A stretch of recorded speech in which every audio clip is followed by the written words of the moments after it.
Hey everybody, this is Rydo and we're back to another live stream of Shadowverse. Today is Monday, August 23rd. Let's hop in. Sounds a little funny to me. I think my ears might be a little bit clogged. So over the weekend I said I wasn't really gonna talk much, let my voice rest. I mostly stayed to that. I did record maybe 2 or 3 Binding of Isaac rebirths. But also mostly I'm just scheduling. I need to schedule desperately. I didn't realize just how many things I had recorded that were getting broken up and delayed because of the October Halloween month series. So I need to schedule the Halloween month content. Then I've got actually a fairly decent number of shows to air and schedule after the Halloween month, which might put me nicely to somewhere around 6 to 8 months ahead as far as scheduling. I just need to get it done. This is weird. Win 2 ranked matches, get 30 gold. That seems like that's a new award, because I would have definitely appreciated getting that more often. Alright, let's see. We can open these 2 packs, and I think that'll be about it for today as far as buying packs. If we were going to buy a pack of anything, there would almost be an argument towards buying like a pack of the oldest things, not the newest things.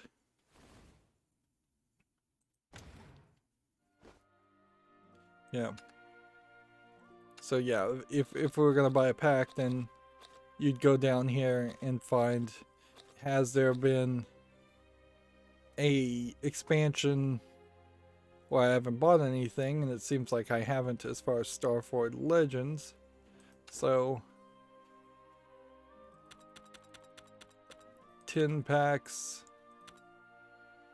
there is kind of a high number on gold, but let's do it. Yeah, this is crazy. I don't think I've ever even seen this before, and I wonder if maybe they just repackaged some of the older expansions. And this probably won't pay out greatly, in the sense that it will probably just give me cards that I've already crafted with dust anyways, unless I can get golds or platinums.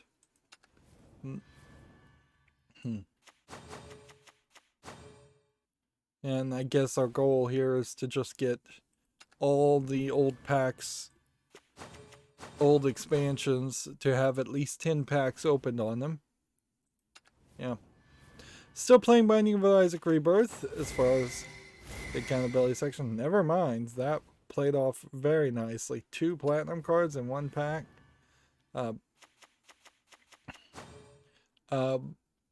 I am quickly running out of challenges. I have about 1 challenge that's not unlocked yet, and 3, maybe 4 challenges I haven't done. The challenges in particular kind of suck in Binding of Isaac, because they don't feel like they're really challenges. They're definitely not like a collectible card game where you're given like 1 floor to beat the boss and a combination of items that you should like pick up or not pick up. It's nothing like that. It's just, we're going to give you 4 or 5 items that are going to be, some of which are going to be detrimental items, and then we're going to have you do a standard run. Meanwhile, there's enough things to unlock otherwise that would be standard runs. So just doing a standard run is better than doing a challenge, and the unlocks don't really overlap, so that challenges just kind of are in the way, and I am in a situation that is increasingly getting worse with Binding of Isaac Rebirth, in that without getting the DLC and getting more cards, it's getting less likely that I would actually succeed and unlock the last unlockables. So yeah, I guess I did get a decent amount of new cards there, and there is a decent amount of cards that are missing here.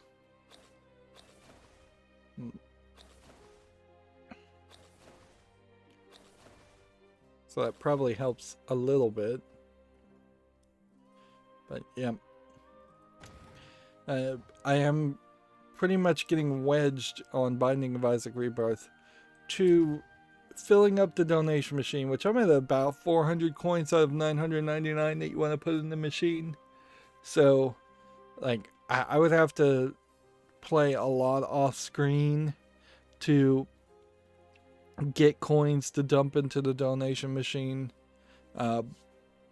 Meanwhile, all the characters are going to either need really lucky runs or,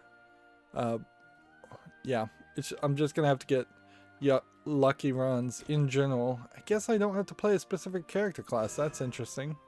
So we'll just play this. So yeah, I'm just gonna have to play character class after character class after character class, trying to get as far as I can as far as Mega Satan, and hope that I am powered up enough that I can actually beat Mega Satan. Rebirth, frankly, Mega Satan, I think, even with Repentance, is never really a guaranteed scenario. Like, you're going to potentially get to Mega Satan and be underpowered and not be able to beat him. Same is true for Isaac, same is true for Blue Baby, same is probably true for the Lamb, but I think most times you probably could get the Lamb done. But yeah, I'm playing everything on normal at a certain point, and there might be an argument to play everything on hard mode instead, particularly in Rebirth.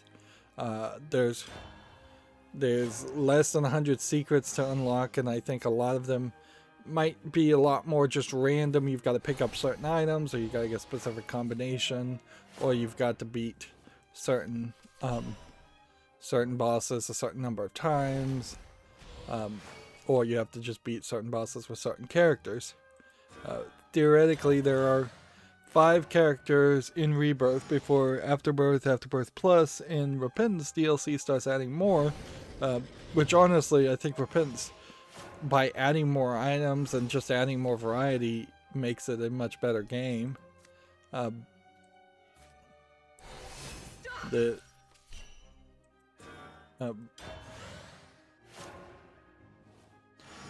really isn't that much to do. You beat Mom's Heart. That's one boss. The original boss is kind of not even counted. Then you beat Satan, not Mega Satan. Then you beat the Lamb. Then you beat Mega Satan, and then you beat Blue Baby or Isaac. Like, I think that's all there is in Rebirth. But there's also struggles around that stuff.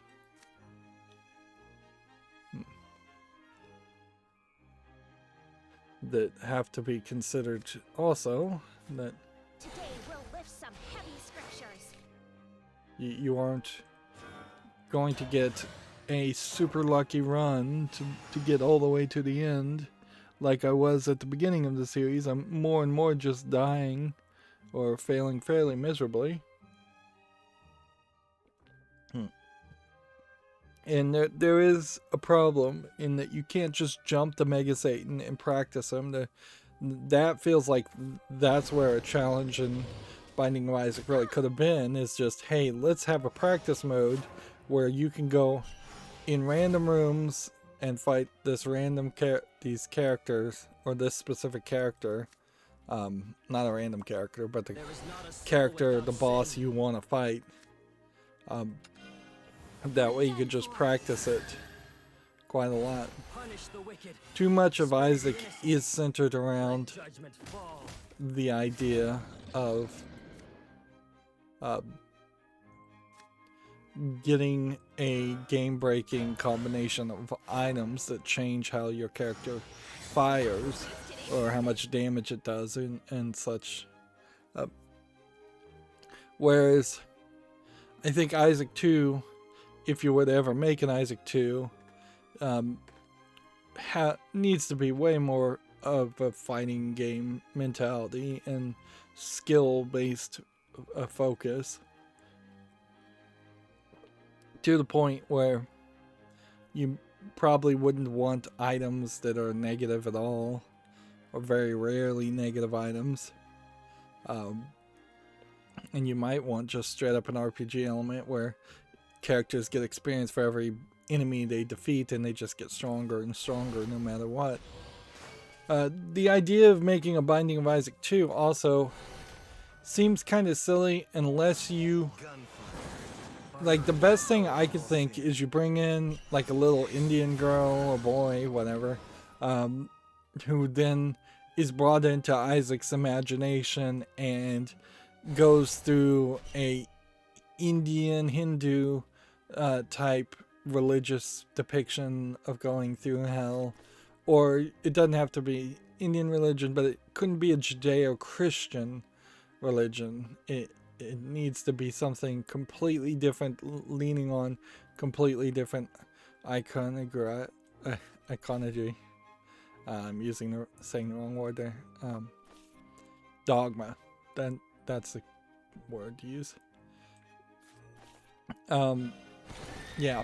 So if you brought in a Japanese, like, playmate, friend, enemy of Isaac's,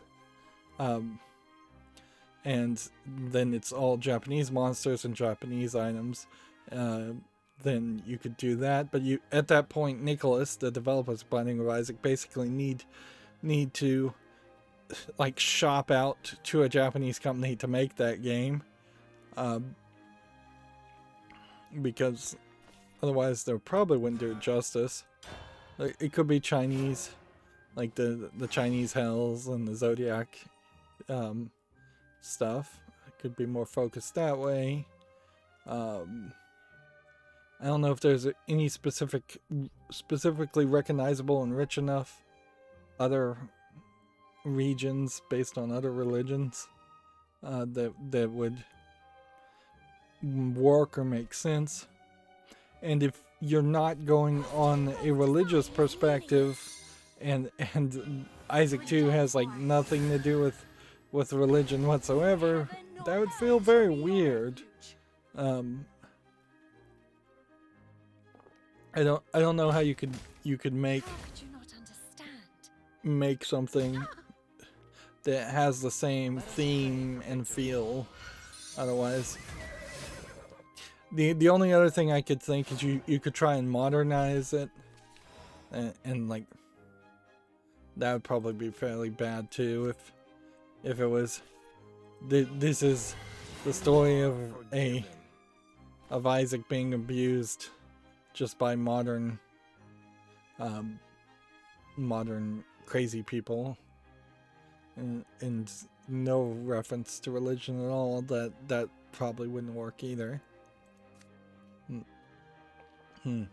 You could set it based on, like, Greek mythos. That might be an interesting mod or reskin, certainly. A bear a day keeps the doctor away. But I have expect Isaac, a theoretical Isaac 2 to be a completely different type of game, like something closer to Legend of Bumbo, or just something that is not a roguelike, is not a top-down twin stick shooter. Something as crazy as like The Adventures of Link, Zelda 2, came out on NES.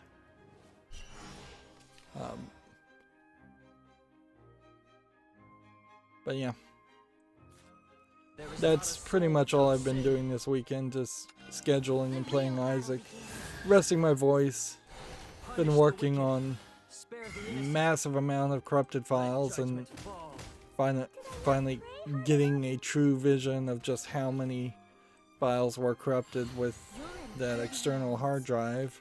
It seems like pretty much any file that I even touched, just so much as to even look at the file, corrupted it, because the master file table seemed to have just been so messed up.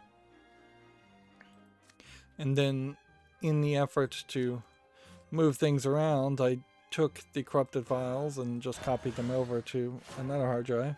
I'm running out of hard drive space. I need to put another one in my main computer for backup. I need like a backup hard drive and a file history hard drive, which could happen, certainly. Like that could be done, but really not in the mood to buy yet another hard drive when I've got now 2 servers that are sitting around off most of the days because I haven't had time to work on them or any desire to work on them. Let us conclude. In scheduling videos on YouTube, they have not updated their system as far as uploads much. Like they teased and promised that there was going to be a new upload system at some point in the future. Clearly they haven't gotten it done yet. That would make things a little bit easier to upload and schedule videos, and I was hoping that they would release that faster, and then that would considerably reduce the amount of time one needs. But yeah. So for today, there's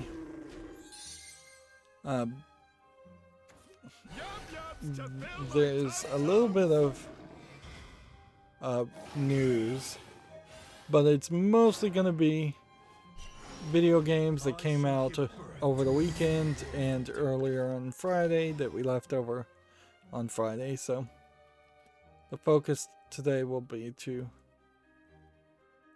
Thus the world ends. Let's see. How can we heal something? Keeps us alive.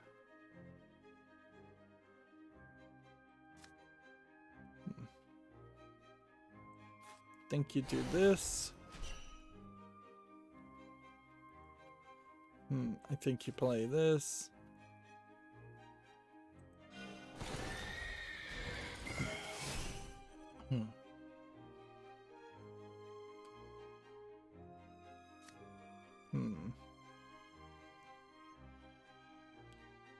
Then I think you play this. Just go ahead and put that on the field too.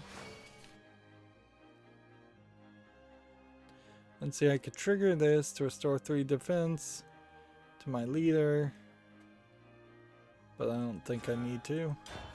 Stop! What's for Din? Yeah. It's kind of pointless to say ideally I'd want to wrap up today fairly quickly since I say that every stream, but I could see that happening. That would let me finish some work up and schedule more videos. I kind of blinked and missed Sunday. Like, I was awake like somewhere around 3 or 4 in the morning, Sunday morning, went to sleep somewhere around 11 in the afternoon. I mean 11 in the morning, really. And then woke up again at like 3 or 4 in the morning for Monday.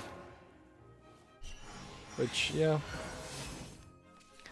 It's probably not very productive working that way. Okay.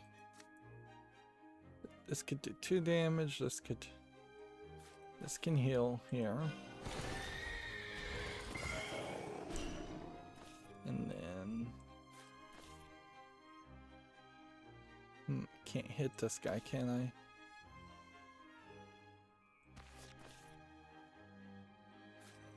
I shall give birth to a new world.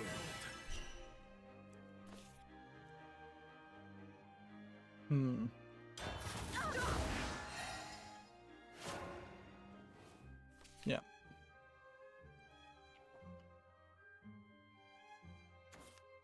All the fluffy hugs.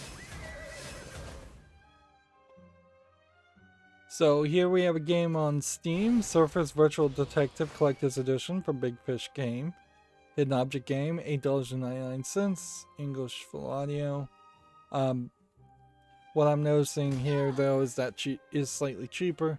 Big Fish Games does seem like they have gotten to the point where they are more varied in their pricing, which is something I can appreciate. This is where I truly shine. Okay, play this. Do we have any reason to heal ourselves? Again, I think you kind of have to heal yourself twice, and we can't. Here we have a game on Steam called Pizza Shop Manager, which looks like nothing of interest. $8.99, bunch of languages. English, French, German, Portuguese, and Chinese. Here we have a game called Alt Oxygen, which looks like an asset flip match 3 game. $15.99, English, allegedly full audio. It seems to have like a half match 3, half first person shooting concept and a Stargate ripoff. Which honestly I'm not surprised that there aren't more Stargate ripoff concepts or ideas. Although frankly all a Stargate is a portal, and there's plenty of games that have teleporters and portals. They just don't tend to always have them as big round circles with symbols on them.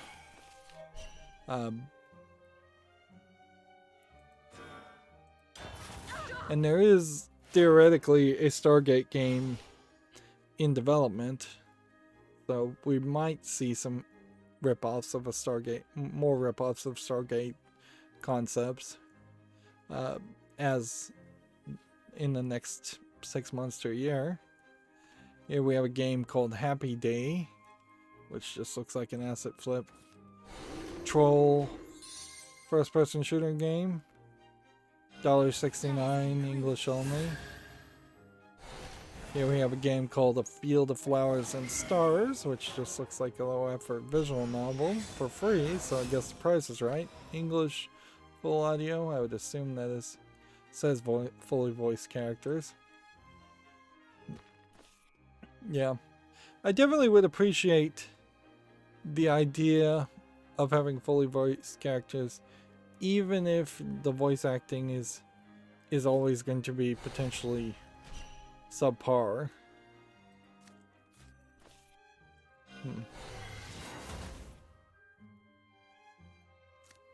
Let's see.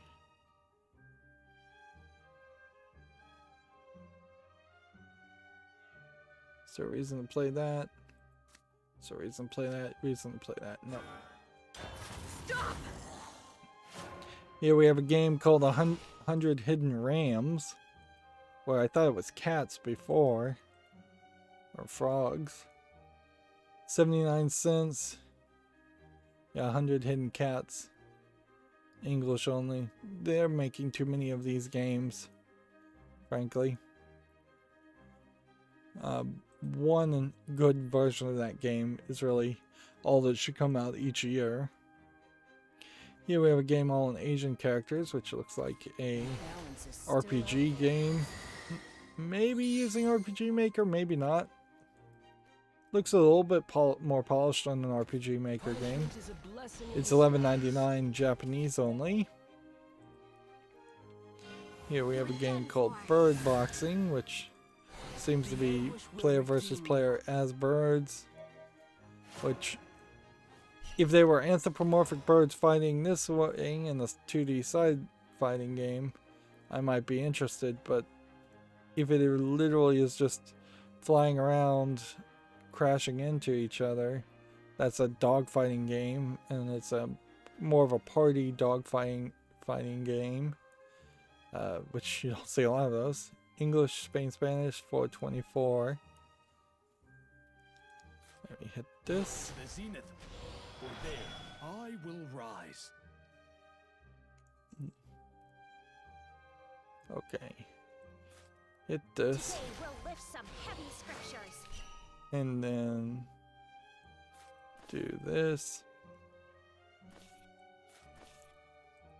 A bear a day keeps the doctor away. Then do this. Harder, faster, holier. Let us conclude. Go ahead and kill this. Put your legs into each prayer. Maybe I should work out. Stop! You withstood it all. Yep. Looks like I'm gonna win here.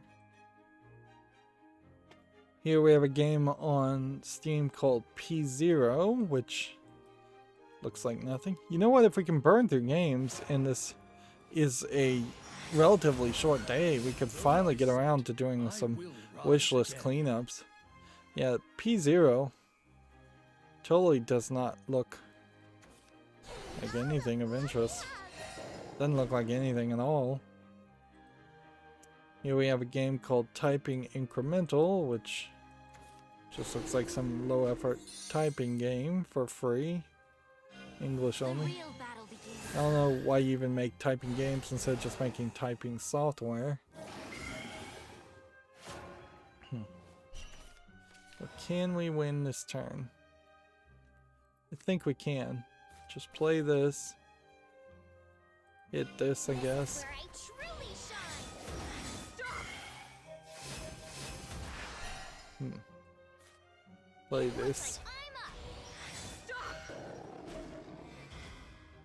Stop! No! Yeah, we might be super done today.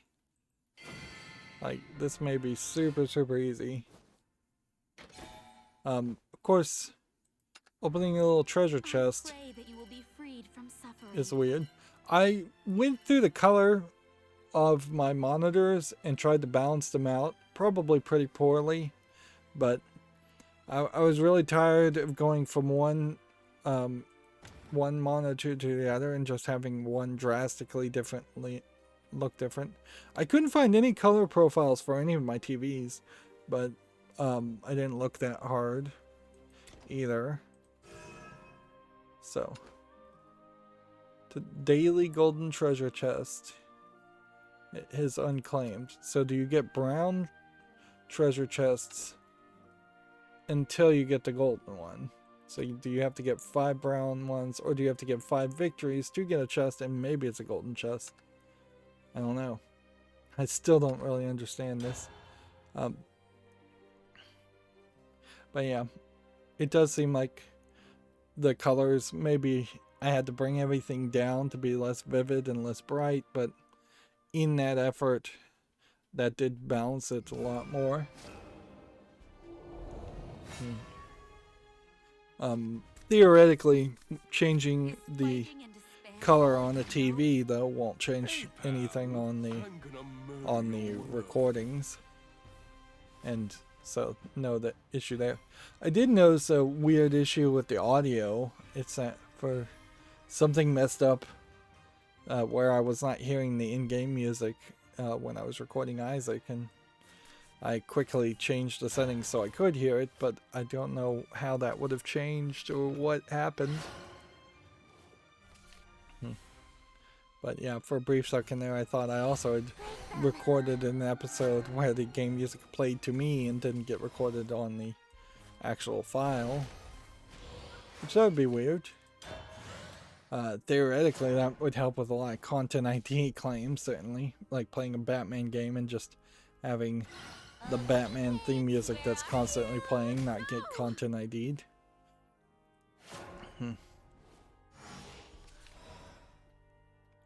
Yeah.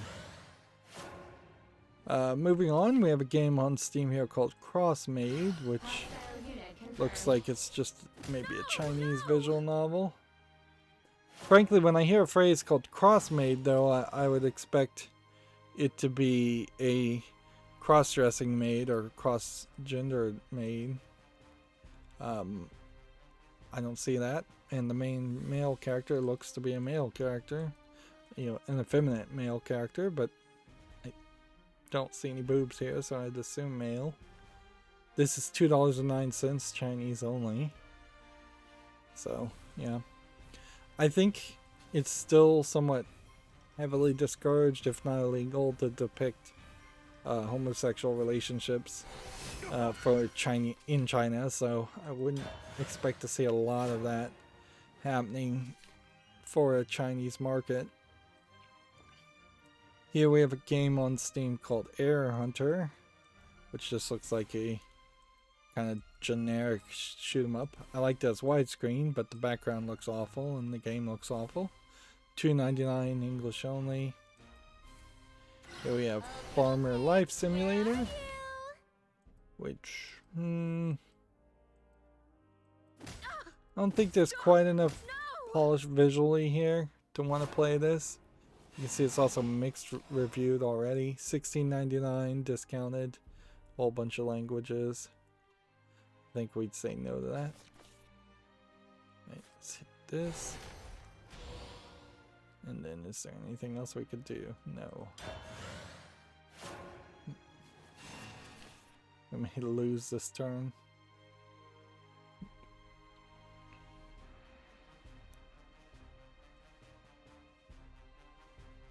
Let's see. Gamma Sutro's in a report here that the matchmaker and Love Island developer Fusebox is accused of creating a toxic workplace. Which, okay. At this point, then these accusations I think are going to just come out fairly frequently. Not few and far between. They're going to come out fairly frequently, I think.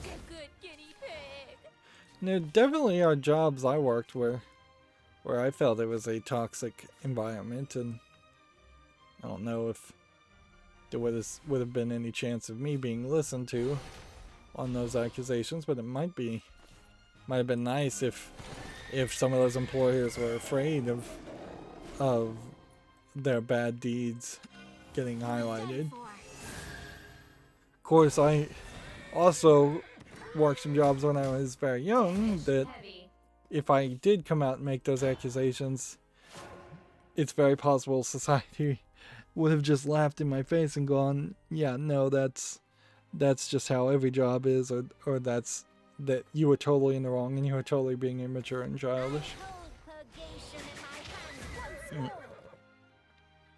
There's definitely a job I quit, like one of my first jobs that I quit, that I could have easily not quit. And they desperately were begging me not to quit, and I still did it. It's like, no. And for my own mental health, that was definitely the right decision, and actually for my own just career path, for however that went, it was the right decision, because it was nearly like 10 years after quitting that job, I got called by the same company, asked to work the exact same job for the exact same pay. So 10 years, not willing to pay a single dime more, not willing to change change how they did business or anything. And that is the reason I quit, is because after working there for a while, it became blatantly apparent that this was a stagnant company that was not going to grow or do anything new. It was working at a TV station, and it was in the middle of the digital transition, where everybody was supposed to go to digital, which wasn't the same as everybody had to go to HD, but anybody in the right mind would have been saying, hey, we're getting new satellites, we're getting new receivers, probably just getting new receivers. The satellite dishes themselves were probably fine to get the signal.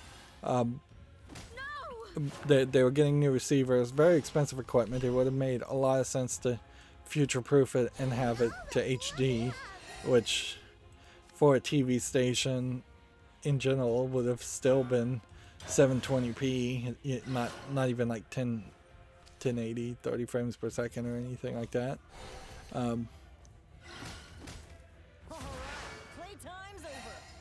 But yeah, they had no interest in doing any of that. They were just dragging their feet and maintaining.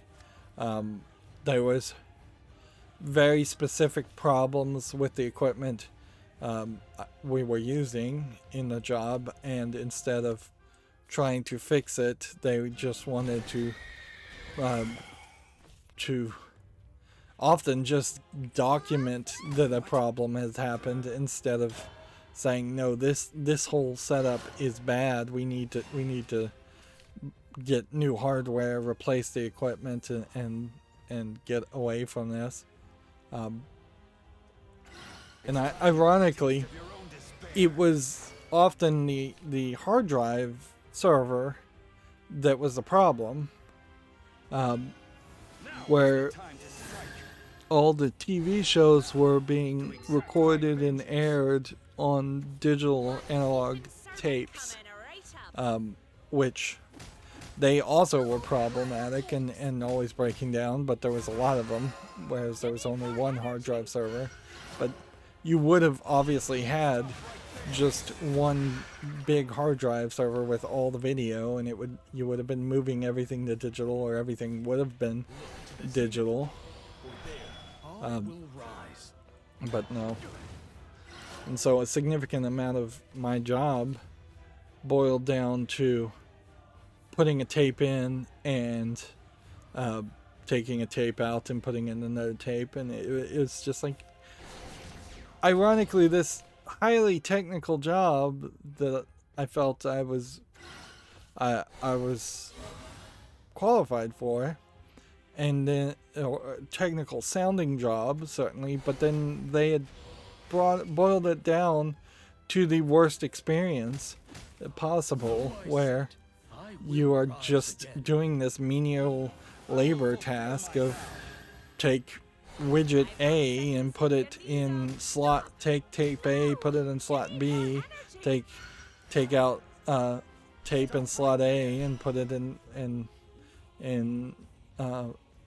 on shelf C. It's just like very basic generic things, which, yeah, any job might have a lot of that, but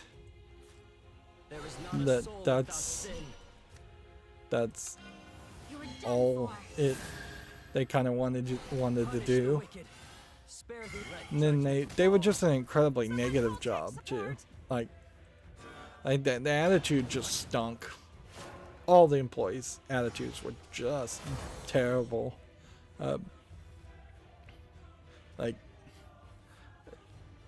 So yeah, I'm definitely glad I quit that job, because I would not have wanted to work with them. Where arguably I then later on worked a different job where there was a lot better co-workers and a lot better of an attitude amongst the co-workers, at least the management. Some of the management sucked, and eventually I got under controlled. The manager that became my boss was one of the sucky managers, and he complained way too much. But yeah, I stayed a lot longer in the job with a good attitude coworkers than I did with the bad attitude coworkers, and that's definitely something to consider. And yeah, my attitude personally, working the longer job, also started off fairly good, and it wasn't until they started actively trying to fire not just me but everybody, and they actually did succeed in firing everybody eventually. But yeah, once it started going downhill, it went downhill fairly fast.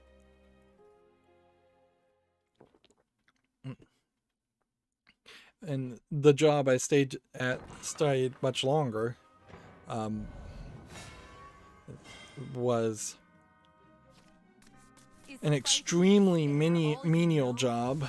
Like, You must die. it was very repetitive.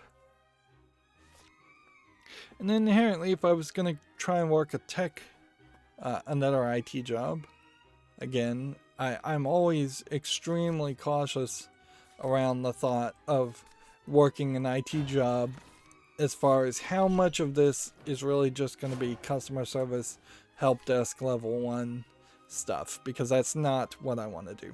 I'm not going to get IT in my job title just to sit at a computer and tell people to reset their passwords over and over again. Generally, like most IT people, I don't want to deal with people at all. I wanted to deal with computers, and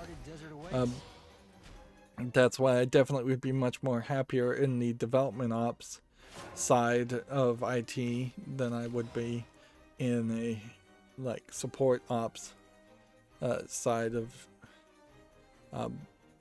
IT. Anyways, I'm kind of rambling.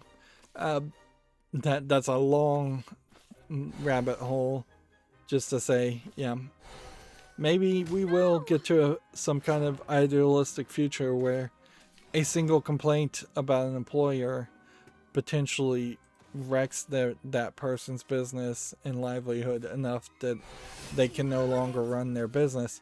The problem with that, I think, is that this is just always going to favor wrecking small businesses and never wreck large businesses. Because we know Walmart's a terrible employer. We know McDonald's is a terrible employer. We know Amazon.com is a terrible employer.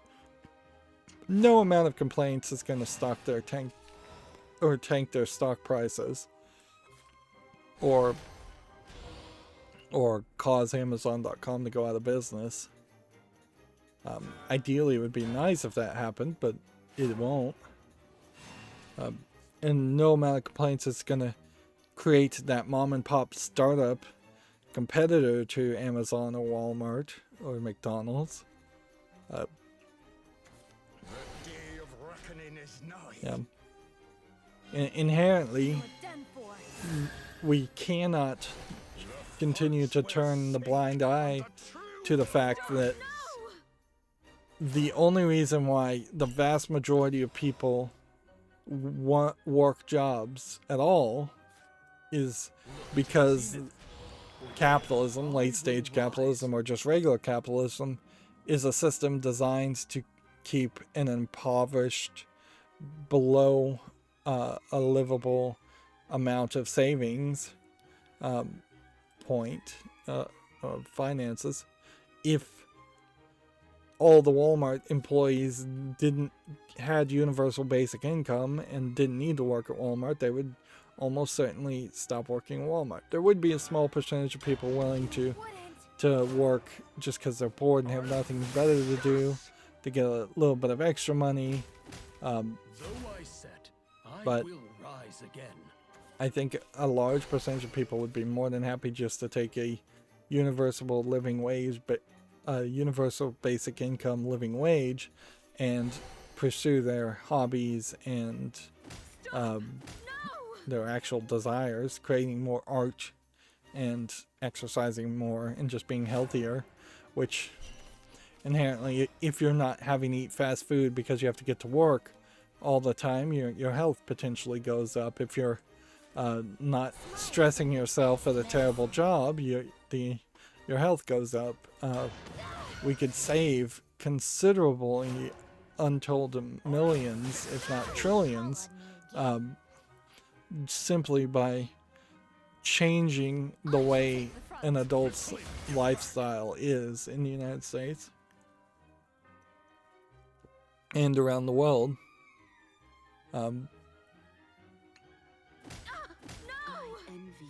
So yeah, public shaming each individual company for being bad employers doesn't really address the issue that we need to remove a considerable amount of power out of the hands of employers by liberating and giving freedom to individuals to not be forced to sell their life, sell their time, sell their labor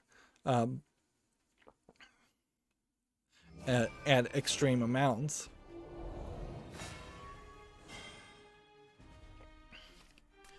Let's see. Moving on, the game called The Tourist is coming to the PlayStation on September 9th. This looks like a generic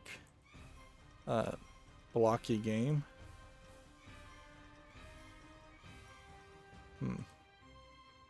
Suppose I'm bearing the lead because Psychonauts 2 is out, and we'll look at the Metacritic reviews on that, but generally speaking, I don't want to read a whole bunch of reviews from mainstream video game journalists on Psychonauts 2.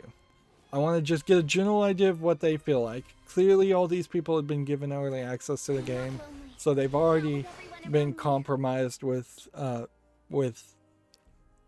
bribe in the sense by getting the early access.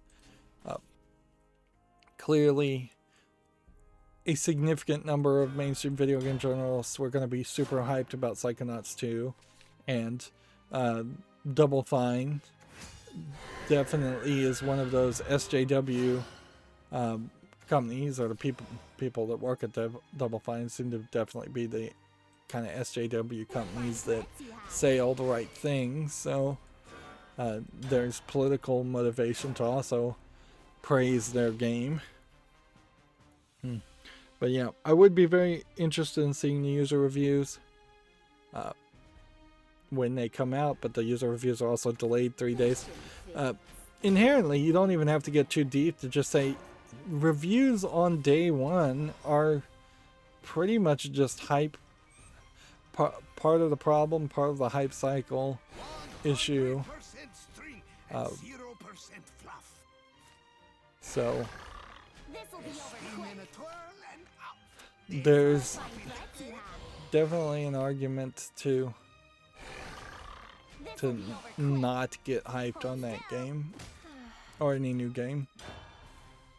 And I wasn't super hyped on Psychonauts 2 anyways, because I just played Psychonauts 1 and didn't find it to be much of a game anyways.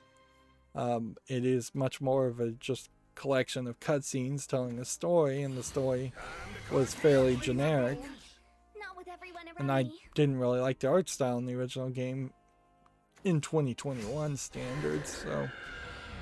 And the new game doesn't seem like it's gonna veer too far off 16 years later. That is definitely a part of the issue, certainly, with some of the older games I cover, is that they are just going to be so incredibly old that there's no way around the idea that it is super difficult to enjoy it because it's so old. I'm using the word super too much.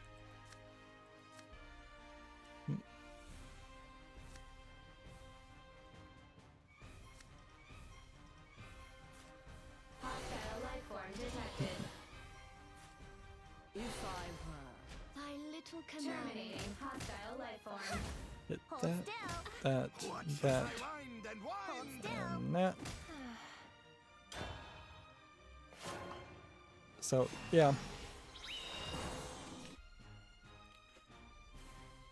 I decided to get a bunch of individual RSS feeds from subreddits on Reddit that I follow, instead of just having the combined feed that seems to only highlight the biggest post from a subreddit if it hits a certain threshold.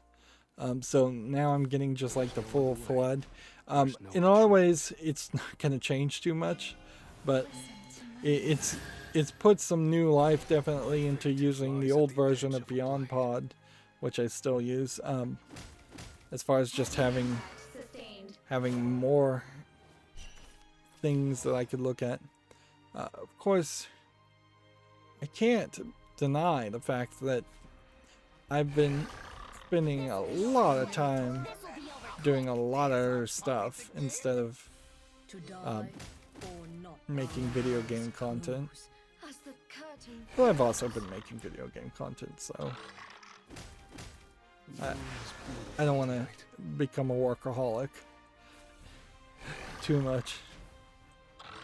Yeah, I love this job. Of course I do. Let's see.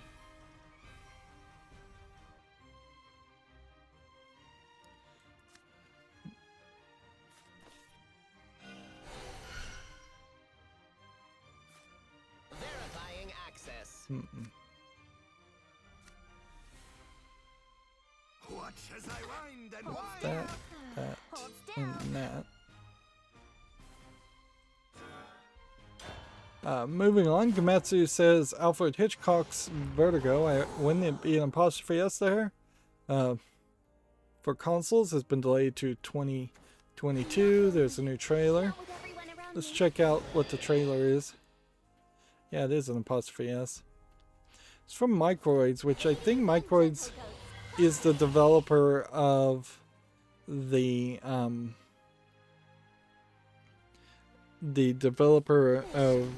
the Sherlock Holmes games, maybe.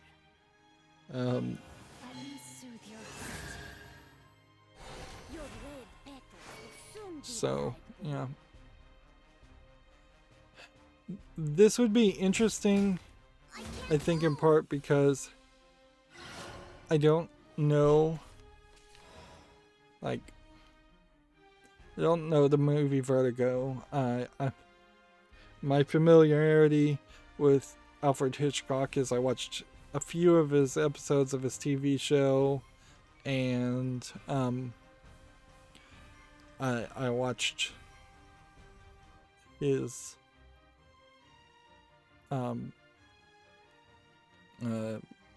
like Psycho, certainly, but I also have watched the parody of High Society, so no, High Anxiety, Enemy which is the Mel Brooks parody. Yeah, I love this job. Of course I do. This'll be over Spin quick. in a twirl and out. There's our puppies see. again. Evolve. Begin.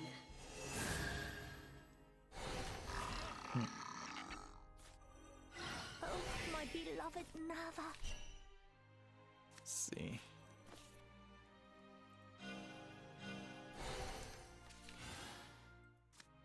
Let's see. What else do we want to do? Truth and lies.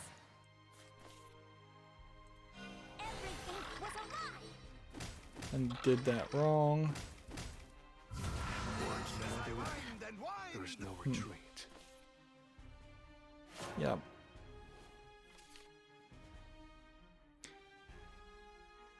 I don't think there's probably a lot of fertile field to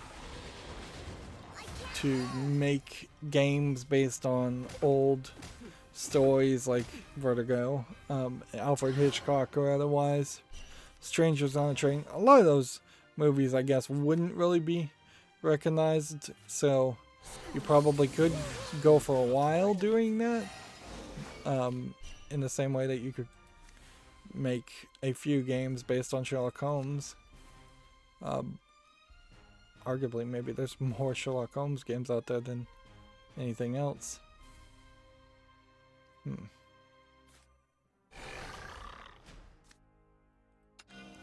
Sleep.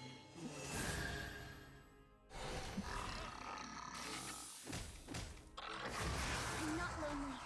Not with everyone around me. Say goodbye.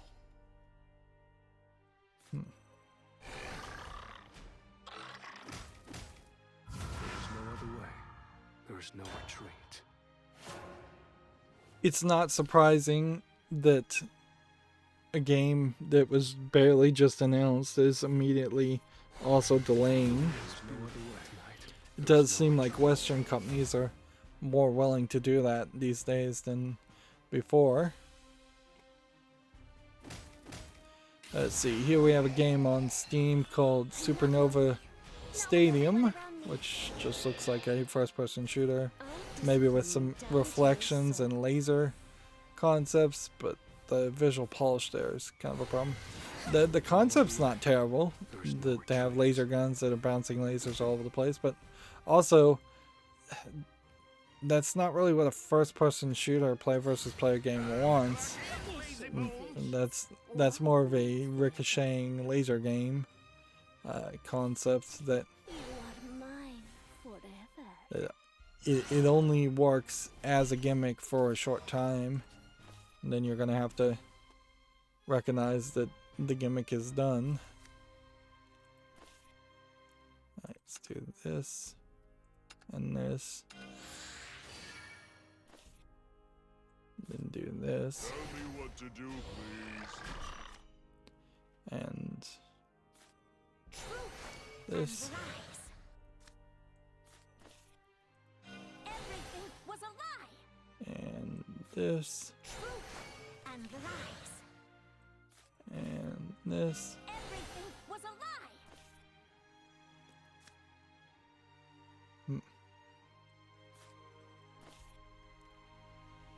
See, 3 here. Tonight. Okay. So then you hit that one. Wait, what's this? And then you hit that one. Tonight. And then you hit that one.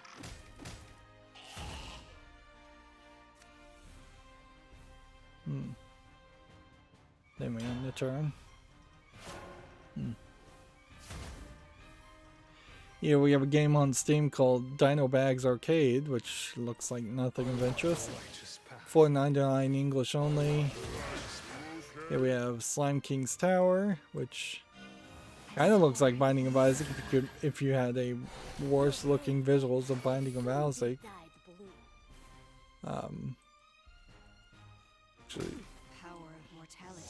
yeah, I just don't see a reason why you would want to play a Binding of Isaac clone. It's free to play with a free soundtrack, English, Spain, Spanish.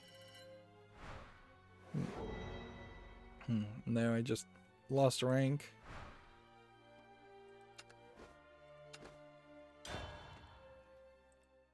Let's see, here we have a game called Super Shield Dash.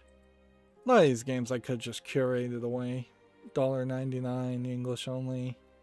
Easy dismissed. Here we have one called Noctambulant. I assume that's how you spell it. Noctambulant? Maybe? Feels like it's probably a Chinese horror game. $4.49 English, Japanese, Chinese. I don't think there's really a game here, though. No, I don't think so. If there was more of a game here, they would show something more than just a character walking around, running into horror things. We've seen games like this before, and I guess I could put it on the follow list and see if it gets reviewed well, but you're walking around a 2D area, looking for items, picking up items, doing a kind of point-and-click adventure thing in a horror game. I don't think that works perfectly.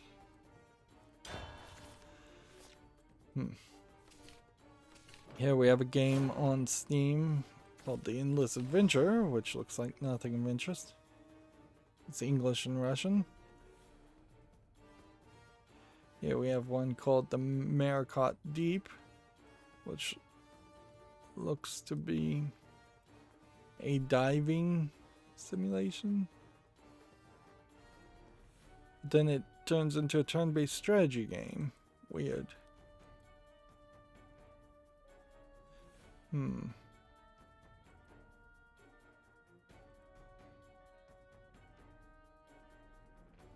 Yeah. I think I probably would just want to stop doing Halloween month completely before I'm scraping the bottom of the barrel as far as horror games. This is $9.99 English only. It doesn't look visually polished enough. But yeah.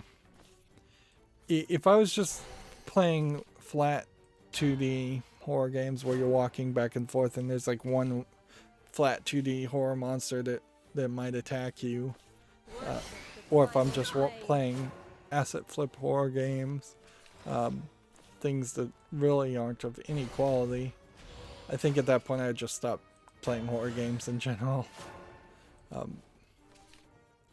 The good news is that probably would never happen, though, because there's just always going to be so many zombie games that try to be a little bit more realistic enough that it justifies having a horror game, and there's always going to be a few other horror games that that obviously are going to be scary enough to justify doing Halloween. One of the things, I guess, to go back to what I'm saying, and I'm jumping all over as far as topics I'm talking about, but because I now am following r/games a lot more, there's a lot more posts about video games I'm seeing, but the way I'm going to try and go through them is I'm going to probably ignore them on some days and not look at the post, and I'm probably just going to skim a lot of things. There's a lot of just opinions posts and things that are not news or not relevant comments. A lot of just shilling and advertising in the form of questions. I think I will still keep almost all of my video game news coming from my main sources on Twitter, so that there is at least a small form of vetting going on as far as what's being reported. Look to the zenith. For there, I will rise. Video Games Chronicle has an article here. Activision says omitting its logo from the Call of Duty trailer was a creative choice. Vanguard's revealed distance itself from its parent company amid a discrimination lawsuit. So it just says here, Call of Duty presents instead of Activision. And yeah, almost certainly there would have been an Activision logo here. But yeah. That might very well mean that Activision has already made plans to change its name and try and get away from being the Activision Blizzard with all these controversies around it. Problem with that is, even if they change their name, they kind of change their attitude. Otherwise, it's just going to be far too easy to say, oh, Activision is now known as this new company.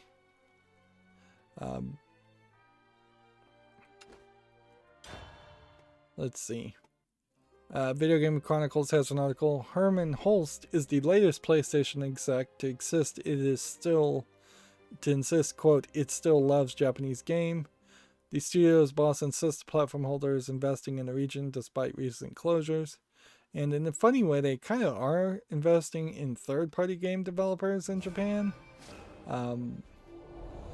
Clearly not a Japanese person saying this, though, so at a certain point, I don't know how you just call that lip service. But yeah, this is, I think, one of the teams that stopped being that all left or got shut down, I think. Or it may be one of the few remaining teams. I'm not even sure. They can pay lip service all they want. In the end, it's going to come down to their actions, and unless we start to see some major announcements for games that are going to be PlayStation exclusives and Japanese focused or Japanese developed, I don't think you believe any of that. Let's see. And I don't think the Japanese are going to believe that, and that is the more important thing. Video Game Chronicles has an article here. NetherRealm is prioritizing Mortal Kombat 12 over Injustice 3 due to the Warner Brothers uncertainty, it's claimed. So this is a rumor. WB Game Studios has been tipped as for sale during the past year. So, yeah. If NetherRealm were to make, say, an Injustice game that has the DC Comics characters in it, and then NetherRealm gets sold to one company, and then DC Comics gets sold to a different company, then that could be a nightmare of licensing fees and such, and just tank the whole experience. Whereas, otherwise, NetherRealm, I think, solely owns Mortal Kombat as a concept. Which, yeah, that would also be very weird if Warner Brothers, when they acquired NetherRealm, whenever that happened, if they tried to transfer the intellectual property rights of Warner Brothers, of Mortal Kombat, from NetherRealm to a parent company of WB Games. I think there'd be some pushback internally on stuff like that. Let's see. WWE 2K22's newest teaser trailer announces a March 22nd release, if anybody cares about wrestling. I will say he does not look bad as a... I assume this is just basically skin scans at this point. The graphics... I want to show this just probably because there'd be some Content ID claims on it, but they visually look pretty good. They still kind of have a glossiness to them that's a little awkward. They're showing Kane, and that's the first wrestler I've even recognized in the whole thing. Yeah. 30-second clip showing nothing but wrestlers over and over again, and I don't recognize any of them at all, except for Kane. Well, I seriously doubt Kane is still wrestling that much. Yeah.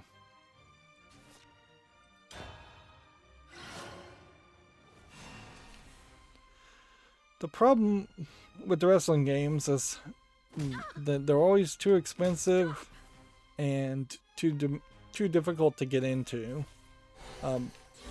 There's no easy path to say, hey, we know you think wrestling people are nerds, but why don't you play this game? You might have some fun anyways. We'll give you a free trial. We'll let you play. We won't tell your friends that you play it. But yeah, wrestling being so centered around the actual act of wrestling and the drama WWE puts around the wrestling and all the kayfabe, it doesn't give itself a good way for adults to get into it, and it often feels like it's something that 12-year-old boys are watching way more than anything, or adults who with the mentality of a 12-year-old boy is watching. And they may have made some slight steps in the past few years. I think they probably have to increase the female viewership and getting little girls into it a little bit more, but I don't think they've made great progress there. I think one of the female wrestlers actually just made a Ferris Bueller's Day Off themed pinball table which is kind of crazy, but it probably highlights where someone who is connected and successful in one industry can find connections in other industries. It's kind of crazy to make a Ferris Bueller stay off pinball table in the first place, but yeah, theme does not win or lose, make or break a successful pinball table. It's definitely how it plays.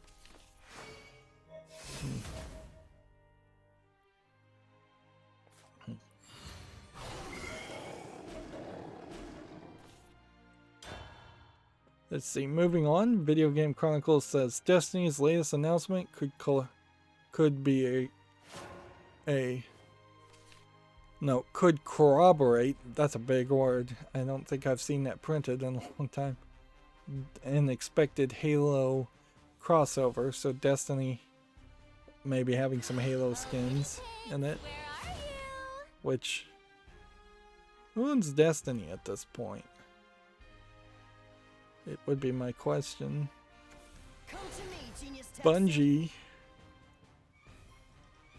I don't think Microsoft owns Bungie, so this this crossover event isn't just an internal thing. Video Game Chronicles says Cyberpunk data mine suggests multiplayer and expansions are still coming. Of course, you could easily never put any more work into DLC and multiplayer and simply leave the code in there. As someone who knows how to program,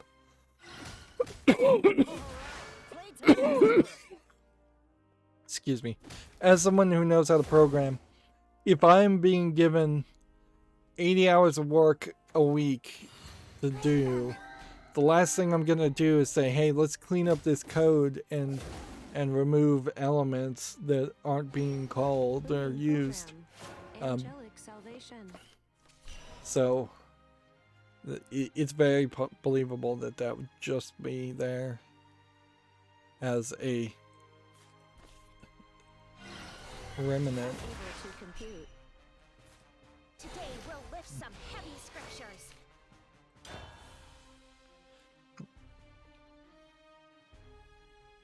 Also, it's very possible, I think, particularly in CD Projekt Red's case, that they are intentionally leaving hints that there will be more content coming out for the games so that they can get more of a bump in their stock price.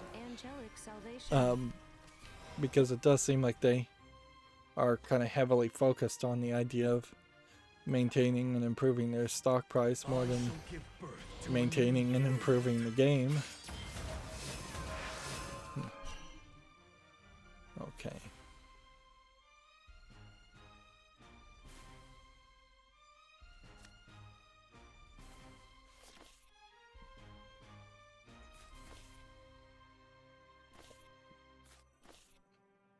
A fair a day keeps the doctor away. Do we want to evolve? I think we kind of need to.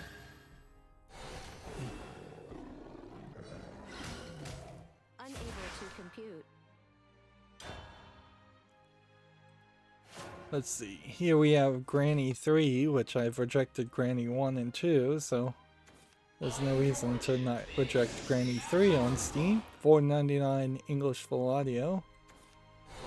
Here we have a game called Elec, which looks like a clone of Tron Cycles. Not done particularly well. Early access VR, $14.99. Yeah, playing this in VR would almost certainly make you motion sick. Yeah.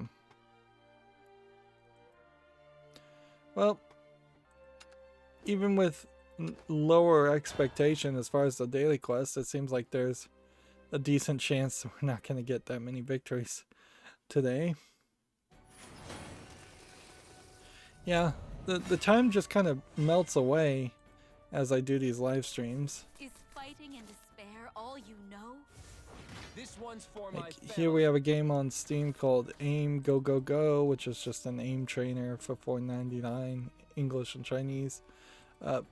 You could easily curate aim bots or aim trainers, not aim bots, but you could easily curate aim trainers off your storefront and just say we don't need to sell any more of this. Here we have a game called Purgatory, which looks like it's too simplistic of a visual novel, tagged LGBTQ+.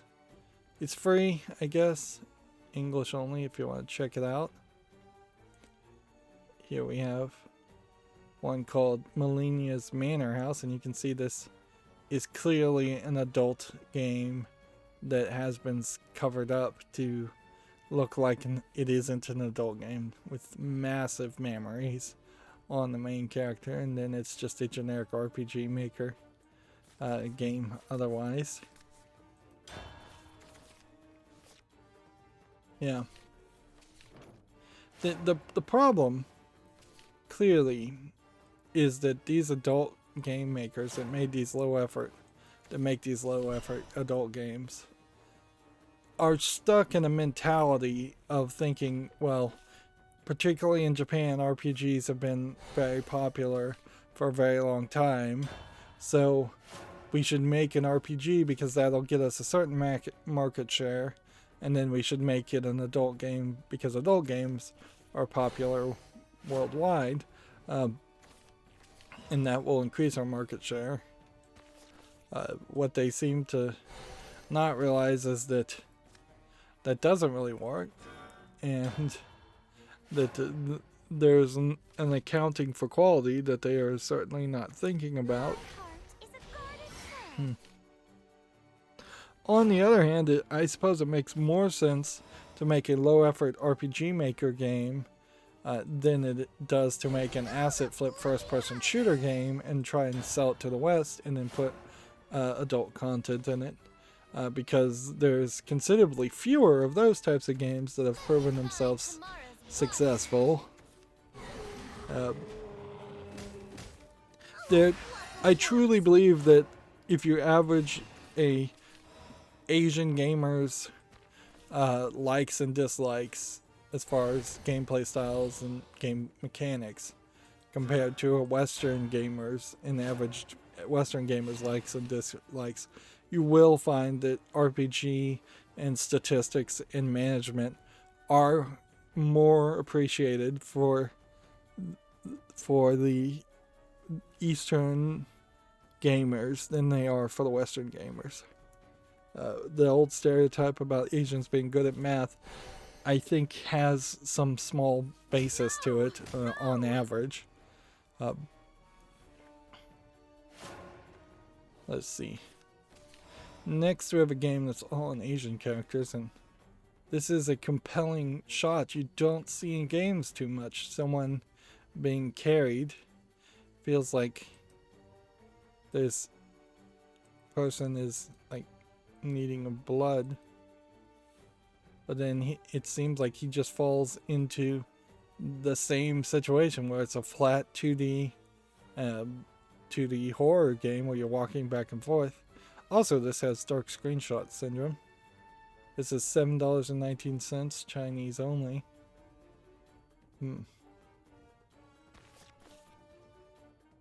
Let's see, play this. And then do this. This will clear the field. What is this weird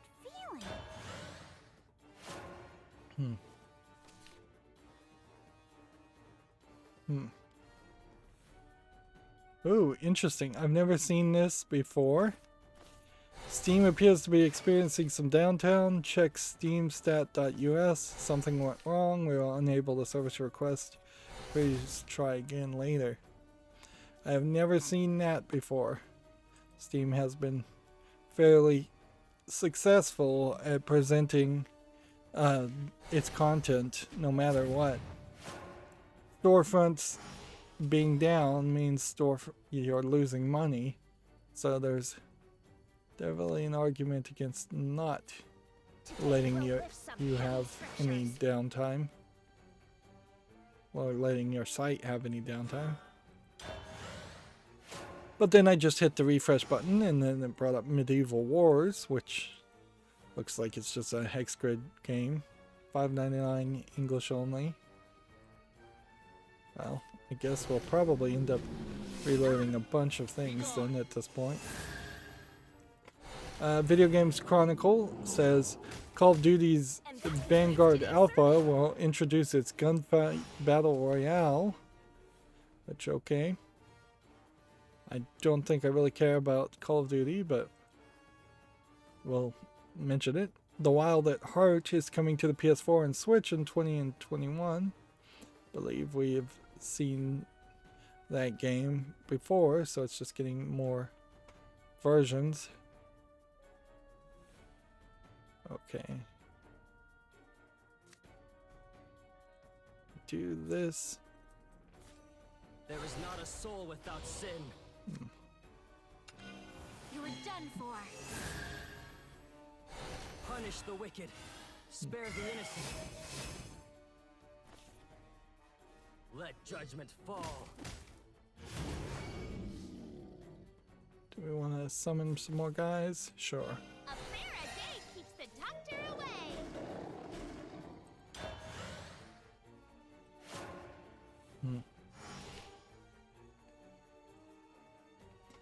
Here we have a game on Steam called Magnesium 173, which looks like nothing of interest. Too neon-y, too low detailed. $14.99 English full audio. Yeah. Too many shapes. Just when you see all these shapes on the edge that seem to just be a background, that seems like that's too much. Here we have a game called Megania Online. Megania? Megania? Yeah, I have no idea how you actually pronounce that.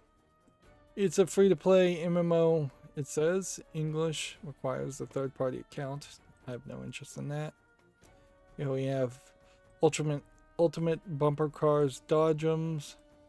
But then most of the screenshots seemingly not showing the bumper cars. In the back half at least.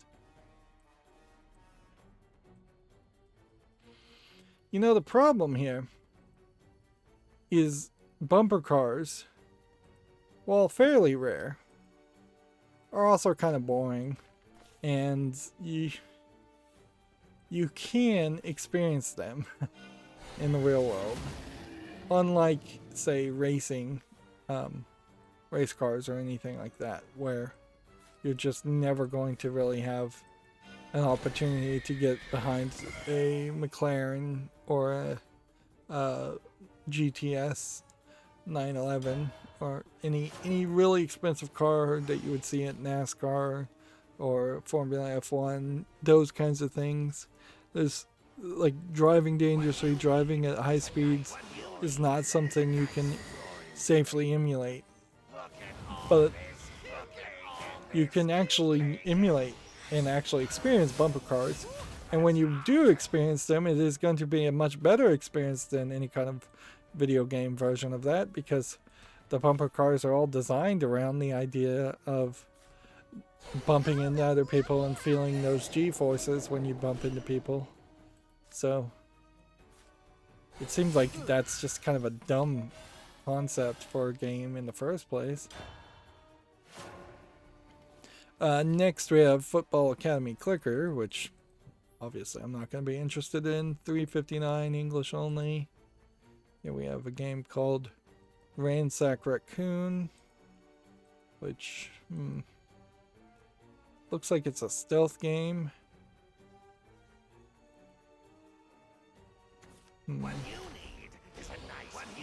I don't think there's enough here, really. It's free, English only. Maybe it's a student. Yep, this is a student project. That being said, I can't even really put this on the wish list as a student project because it's too simplistic. I've seen DigiPen students do better than this. Not to be mean, but That's hot. Yeah.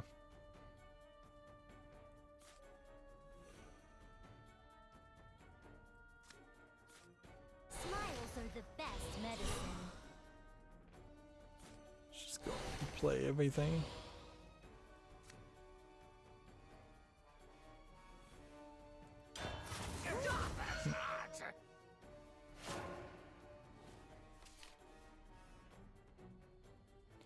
Yeah, it seems like you get a different little monster every time the server is down.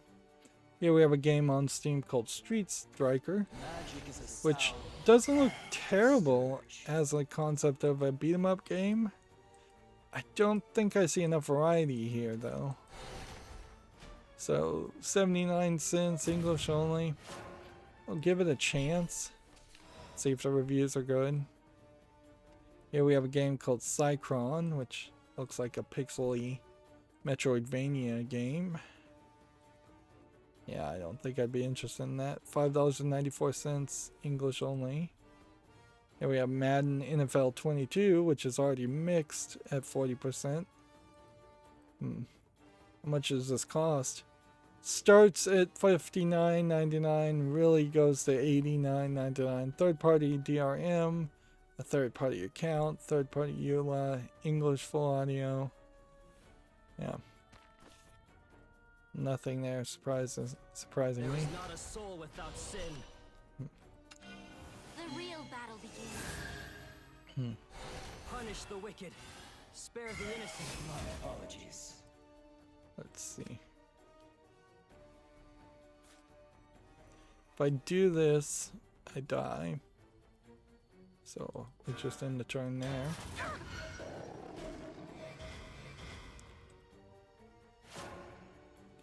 Yeah, we have a game called Station Commander, which just looks like a space strategy game.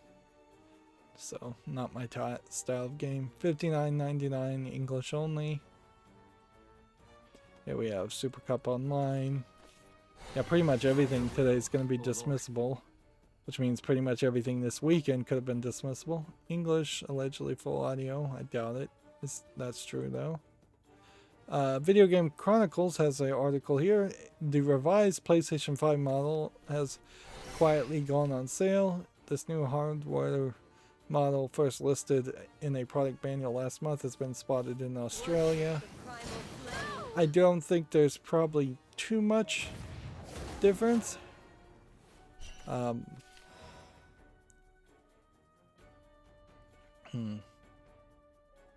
It features a new screw to attach the console to its stand, which can be adjusted by hand instead of requiring a screwdriver. It also weighs less. I imagine otherwise there isn't too much there. With the chip shortage, I could see there being slight changes in the chips being used, but also I wouldn't be surprised if there were slight changes in the chips being used on the same labeled models, and that they simply wouldn't have bothered. They wouldn't have bothered to change the model number.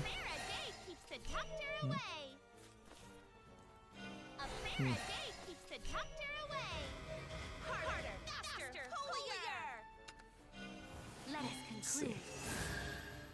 So that's a free evolve for that, but you can't evolve the next thing.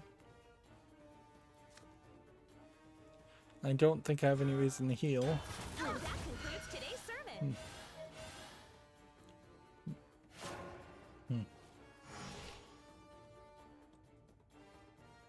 Here we have a game on Steam called Heroes of Yore that looks just like a pixely mess.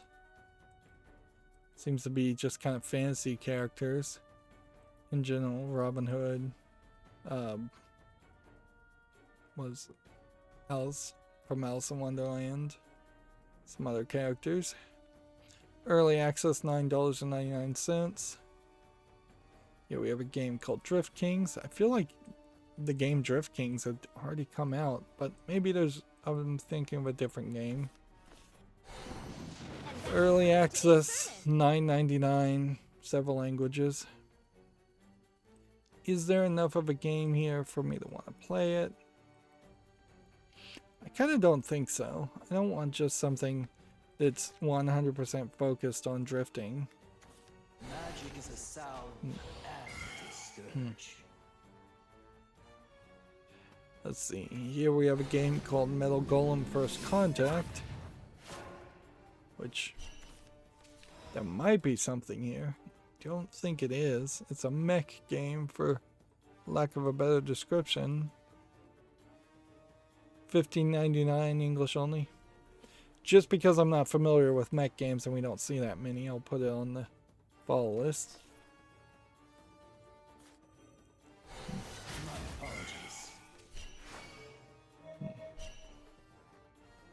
Okay, hit this. You're in good hands.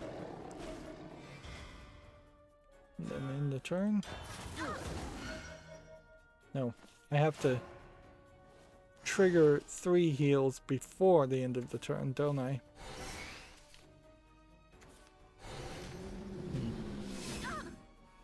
Here we have a game called UFO versus Bikini, which seems to be a very low effort adult not of a game. It's not really even that. You could take this concept certainly in a better direction. UFO people kidnapping bikini-clad girls. It's a silly, like, 80s movie thought, certainly. Something close to like Earth Girls Are Easy, which was one of Jim Carrey's first movies that he was in.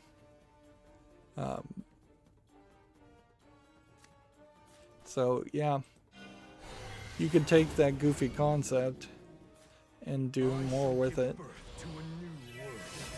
My apologies. Okay. 4 won't kill this guy anyways. So you only need 1.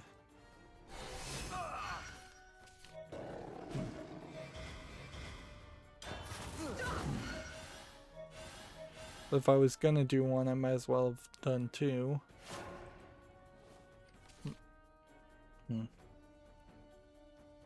See, next we have a game on Steam called Waver, a typing adventure, which, There is yeah, not a soul without sin. It won't this be long doesn't now. seem like Punish the wicked. this Spare the innocent. probably is something I'd want to play, but there might be an idea to it, where you're typing and then getting little mini games depicting your typing. $7.19 English full audio. We'll see what reviewers have to say. Here we have a game called Cold Depth, which just looks like a generic escape the room adventure type game. Coming soon, English, Russian, Ukrainian.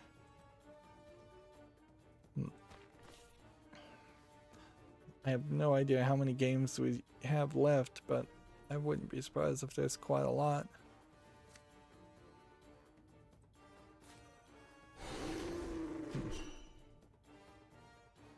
Okay.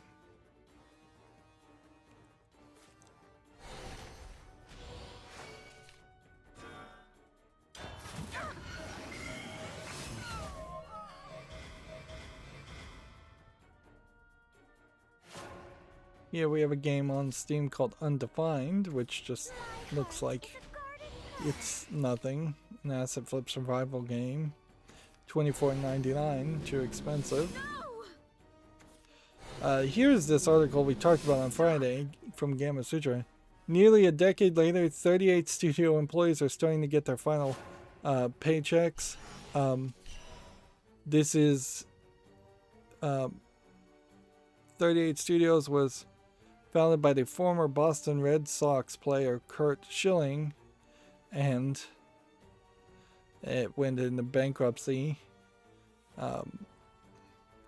There was, I think, several issues that came around.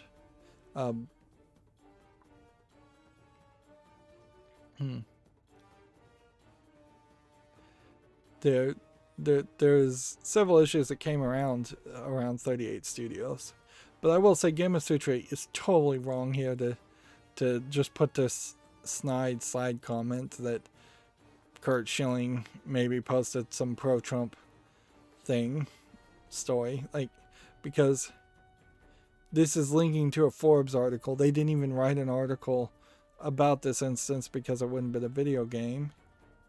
And yeah, you've got this article should have stopped at 2 paragraphs earlier.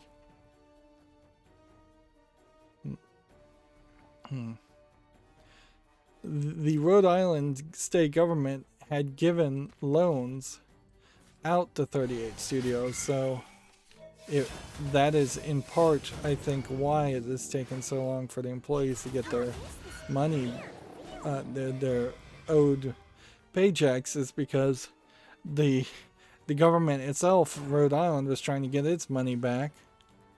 And in general, I just don't think you should let rich athletes or celebrities try and run businesses and own significant amounts of it. Like, sure, you can. This is like the one argument I think that is pro the idea of stocks, is to let rich people own shares and stocks in a company without actually influencing how the company is run. But on the other hand, maybe businesses just should have been small in the first place. I think also there's a decent amount of people who are hyped and happy with Kingdoms of Amalur Reckoning, which I think 38 Studios did manage to make and release, so it wasn't a complete failure of a company.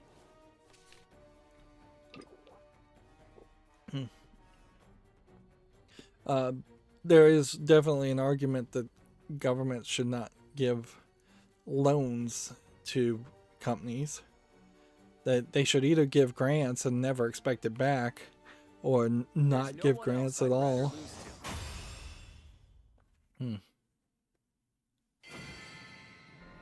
But yeah, that is stuff that happens all the time. Right? We got several things, but I'm not sure if that wasn't just because we moved the battle pass up to the next rank. Yeah.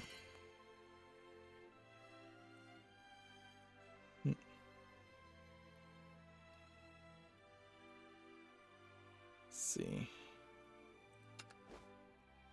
So now we're just looking for one ranked or unranked. At a certain point we could just stop playing ranked if it weren't for the fact that they were giving away daily chests. Here we have a game on Steam called Card Survival Tropical Island, which, if this had been a concept that had been released 10 years ago, before we've seen just a ton of island survival games, that there might be a concept here that makes sense. Or if there was actually a board game that was really well thought out and polished, this would make sense. But even as a mobile cell phone game, this concept fails, and it kind of just feels like a clicker game. $6.99 English only. That's also too expensive.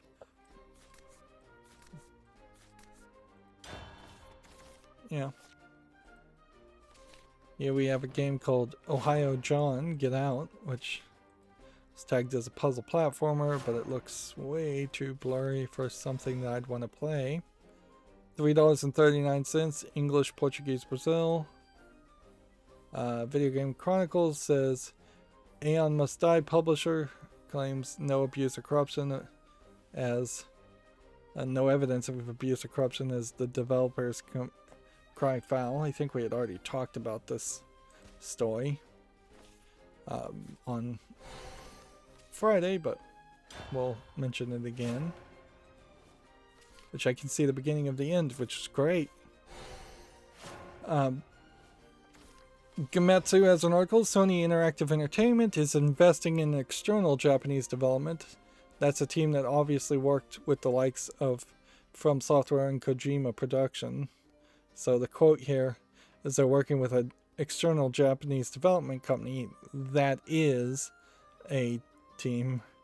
It's funny, the quote here and the headline should just be all in one quote. But they're not saying who they're working with.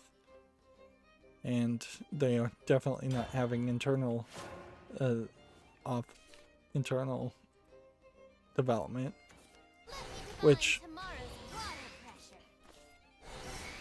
yeah, Japanese companies do tend to collaborate a lot, but also a lot of the collaborations tend to fall apart or never accomplish as much as you'd like. Let's see, Gematsu has the Demon Slayer, Kimitsu no Yabai, the Hinokami Chronicles Japanese TV commercial. And what this is going to really ask more than anything, I'm not going to show it, but should I be reporting about commercials coming out? We've seen a lot of trailers, but haven't had anything that was specifically labeled as this is a TV commercial, this is specifically going to promote our game as a commercial. And then Gematsu also has Tsukuhime, A Piece of Blue Glass, Moon TV commercials, type Eric Seed and type Seal. So, 2 other commercials. Then Gematsu says the high fantasy 3D adventure game Project Buramato has been announced. Which, do we have a teaser for this to get a general idea of what this game is going to be? See a flower character, see a guy. High fantasy. Arguably, we could always use a few more high fantasy games. Flying space whales and such. Yeah. This definitely feels like it's influenced by things like Zelda Breath of the Wild. Look to the zenith, for there I will rise. So yeah, there's some possibility there that Project Buramato would be interesting. Yeah, we have a game just called GGA, which looks like nothing of interest. $7.99 Chinese only. Here we have a game called Dragon and Home, which is already marked as mostly negative. It's free MMO with in-app purchases, English and Chinese. Here we have a game called Skeletons vs. Zombies, which looks like nothing of interest. $4.99 English only. It's all the same to me. And see, if I hadn't left these games, we would be so done this. We would be done so early. Here we have a game called Between Two Cities, which I think this is probably just too Chinese of a game in the language for me to understand it. I think there's an argument that these are puzzles that are telling you where to place the pieces. $2.99 English only. It's not Chinese at all, is it? Just looks okay. I'll put this on the fall list and we'll see. Maybe people would like it. I shall give birth to a new world. Well, that's too bad. You're in good hands.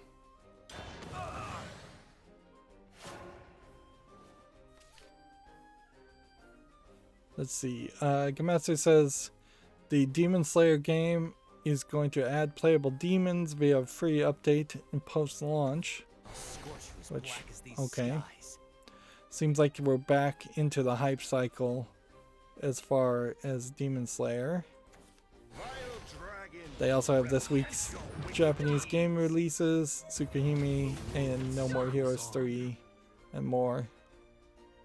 Of course, this article doesn't have any reviews or anything, so there's not really any news other than that these games came out in Japan. Gamma Sutra has a job listing for a seismic squirrel for a technical systems designer.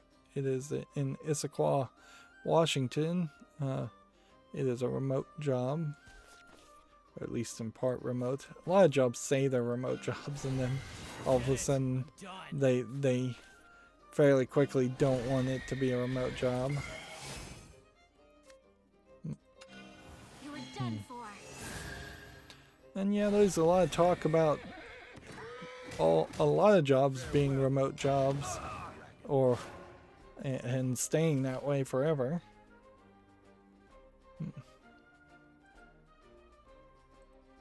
Yeah, we have a game on Steam called Mouse Adventure, which this animation actually has a little bit more polish to it than I would expect for something that I could easily just immediately have dismissed as an asset flip game.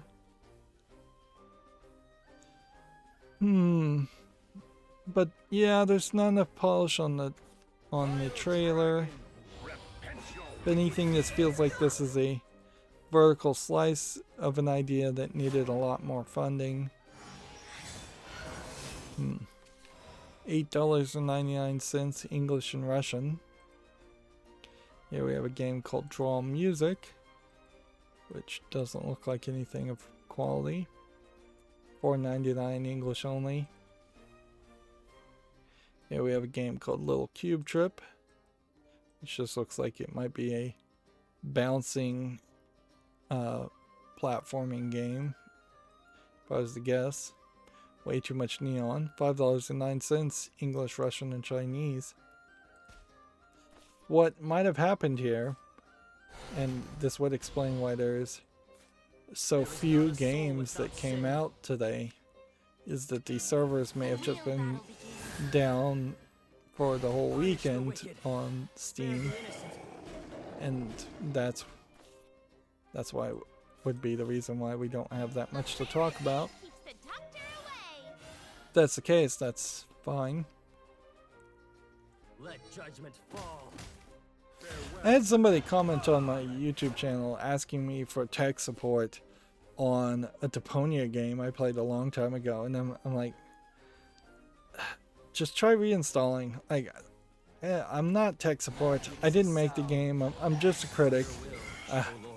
Like, there have been times where I have found solutions to things and mentioned it when I'm recording, but if I didn't mention it there in that instance, I am not the person by any means that you should be commenting on someone's YouTube page asking for tech support. And yeah, I know this probably is a person that is fairly young or inexperienced, but it's just weird. Like, I don't want to be rude or anything, but it's weird for somebody to ask me to support their what could be a tech support issue unique to their setup and no one else problems. Moving on, we have a game on Steam called Twilight Memoria, which looks like it is a potion shop simulator. I kind of like these characters, but I just don't think there's enough of a game here. Seems like you just grind for components to make potions, and that's about it. $6.99 English only. I would potentially think this might be one of these cases where you have a decent animator who can draw, who can make some interesting looking characters, and should have teamed up with an actual game developer, or should have not made a video game in the first place and should have just made a comic series or something like that instead.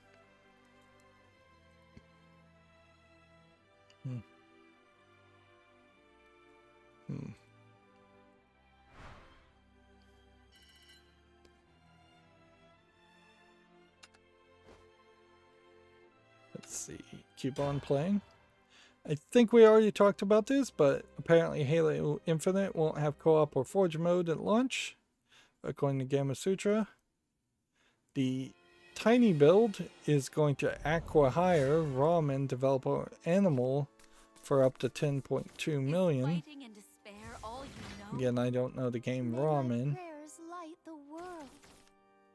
See, Gamma Sutra says Stunlock Studios and Riot devs have formed a new PC game studio called Box Dragon, which is a weird logo / name.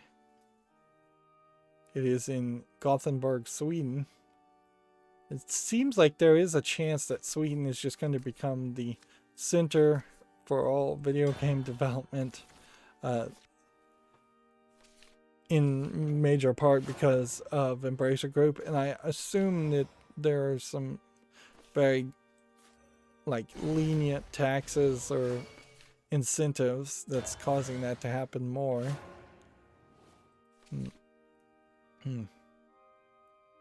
Here we have a game on Steam called Jubilean, which looks like it's a hex grid game with some weird images in the back, and some of the drawing looks interesting, but not all of it. Some of it's kind of dull. The actual game itself looks fairly dull. $3.99 English only. Here we have one called Heartbeat Regret, which they say is a typing game. Crazy to have so many typing games. This is one of those cases where it's a lot of dark screenshot syndrome, just can't see anything. Apparently you can play without the visuals at all. Fully playable without the visuals. That does not mean, though, that it should be just blackness. English full audio.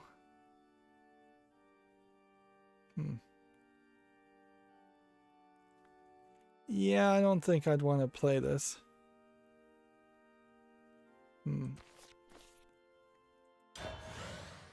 Yeah, I don't feel like a typing game and a blind game combined are two very specific niches, and they do not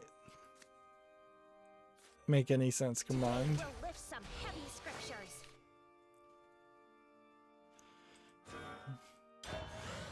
Let's see. The Gemetsu has Astria Ascending, 20 minutes of gameplay, which Astria Ascending is, I think, one of these next generation Final Fantasy RPG games. And see, this is a great example of this is the kind of RPG games that Japanese players are playing. So if they were going to make an adult version of this, it would have to look a lot more like this, not look like something for the Super NES. A lot of random different character designs that don't really make sense in the same universe. Okay, play this. And then play this. A fair a day keeps the doctor away. Holier. And then that can evolve for free. Back straight. Eyes Meanwhile, forward. we can attack here. Yeah, we don't want to play anything else. I'll protect you with everything I've got. Here we have a game called All Dream Long in a Flower Storm, which sounds like a Chinese game converted to English. And that They're concludes saying it's a today's point and sermon. click. To me, it looks more closer to a visual novel. It's free to play English and Japanese. It says it's an award-winning point-and-click visual novel from the creators of Hungry Tea Party and My Dear Frankenstein. Neither one of those I recognize. It won a silver prize winner in the Tirano Game Festival in 2019. So they're saying it's award-winning for getting silver. It's pretty pathetic. Smiles are the best medicine. And no saying if that festival gave out a whole bunch of silvers in that category, or if it gave out a whole bunch of category awards in general. Here we have a game on Steam called Woodheart, which looks like a Zelda clone. Yeah, I don't think there's enough polish here. See, if you were gonna take like A Link to the Past or one of the Zelda games, early Zelda games, and try and sell it on Steam, you'd have to put so many screenshots of completely different looking environments and so many different items to make it feel like it actually is a game. Because it's very easy to hide the depth of a game when showing off something like this. This is $4.99 English only. And so I guess saying all of that, I guess I should put it on the follow list just to give it a chance. If it will go on the follow list.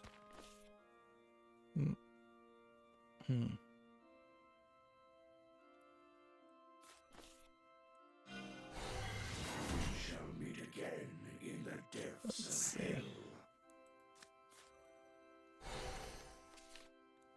No, And the smiles are not free. I know when I've lost.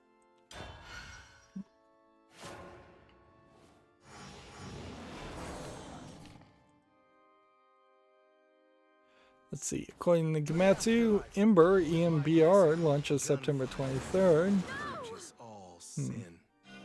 Please, Which let's end this is some kind of Our journey is VR firefighting game. I think it is. And if anything, I think this is probably the right way to try and make a firefighting game, is turn it into a fast-paced 3D platforming experience. Although it also seems like you're not just firefighting, it seems like you also earn cash through stealing, which is crazy. So there may be just too many concepts there.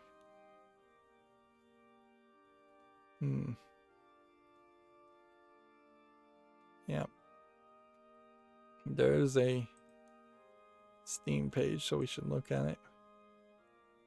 Yeah, we can see that Ember is rated very positively, but it's still in early access. Seems like you do more than just firefight. Seems like you do several different things. Yeah. Okay. What card do we play? Let's play this one.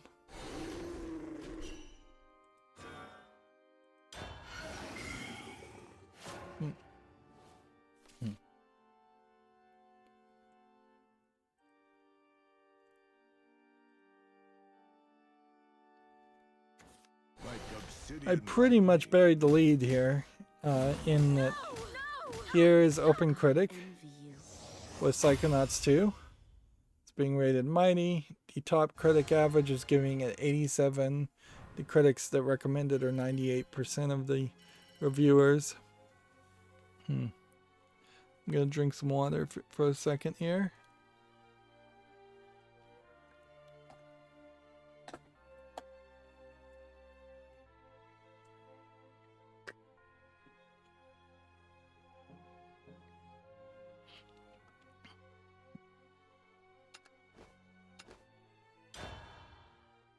Yeah. So, even with a few rough edges, Psychonauts 2 is just about everything I could have hoped for this long-awaited sequel. Improved platforming underpins a glorious return to one of the gaming's most innovative and empathic universes. A witty and eccentric and imaginative as the 2005 Aswadian is eccentric.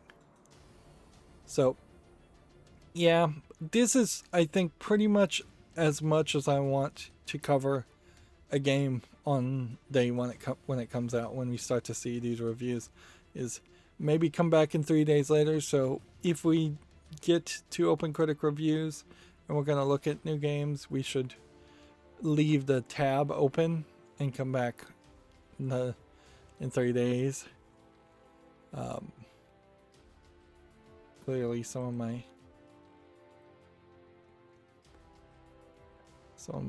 things here. Alright. Go ahead and take that.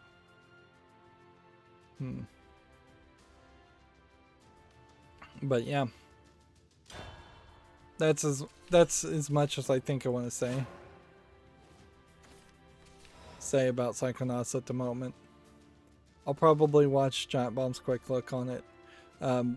Now it's kind of a weird position, certainly, where there's just like nothing happening as far as big AAA games anyway, so now would be the time to see what the new Giant Bomb as it stands does when they just quick look a regular game, whether it's going to be particularly different or whether it's going to have new people in it, or whether it's still going to just be mostly the same, which is the same, mostly pointless and waste of time.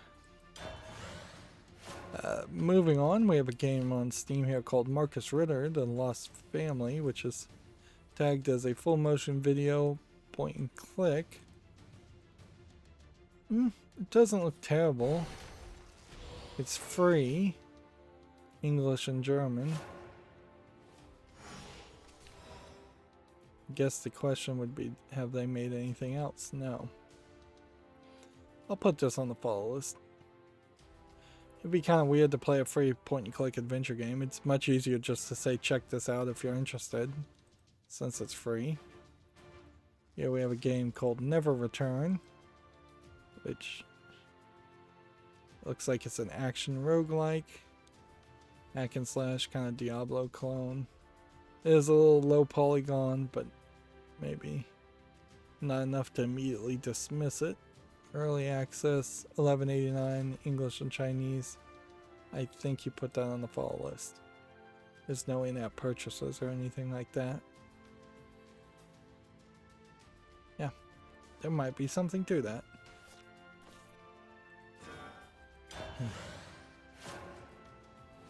Then we have a game called A Totally Working Game, which basically, obviously it's a troll name for a troll game. Early access, free to play. Doesn't deserve any more of my breath. Here we have one called Nayati River, which looks like it's a zombie base building game, I guess is what it's tagged as. Let's see, $24.49, English and French. It's just way too expensive for the visuals there, so I'm gonna immediately dismiss it for that reason. Let's go ahead and play this.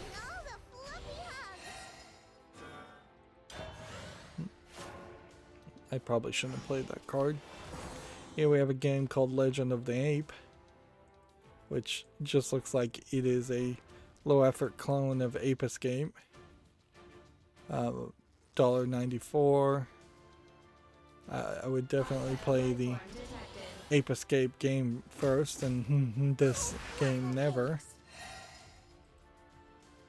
Yeah, we have a game called In the Dark, which looks like a low pixely Metroidvania platformer game. Yeah, doesn't look interesting. $8.99, English only. Here we have a game just called Prank.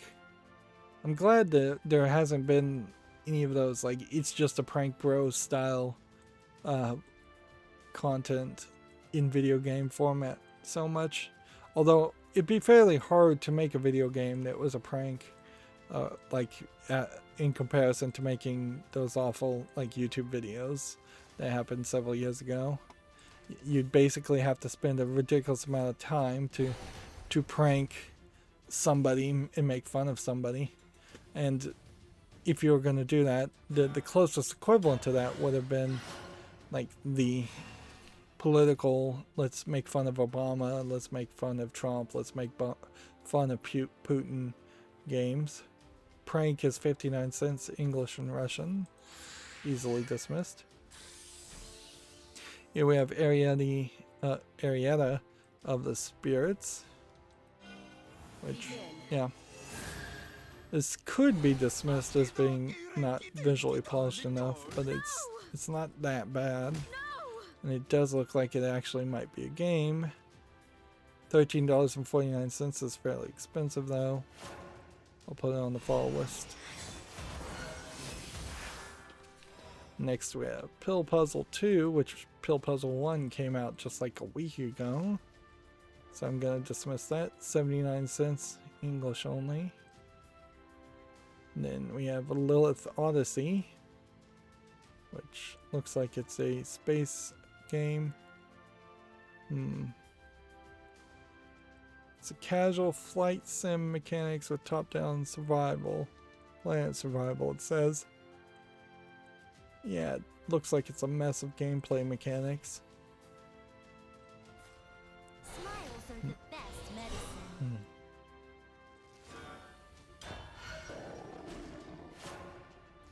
Here we have a game called Shirokuro's Adventure, which, yeah, just looks like a badly made game. $2.99 English Japanese.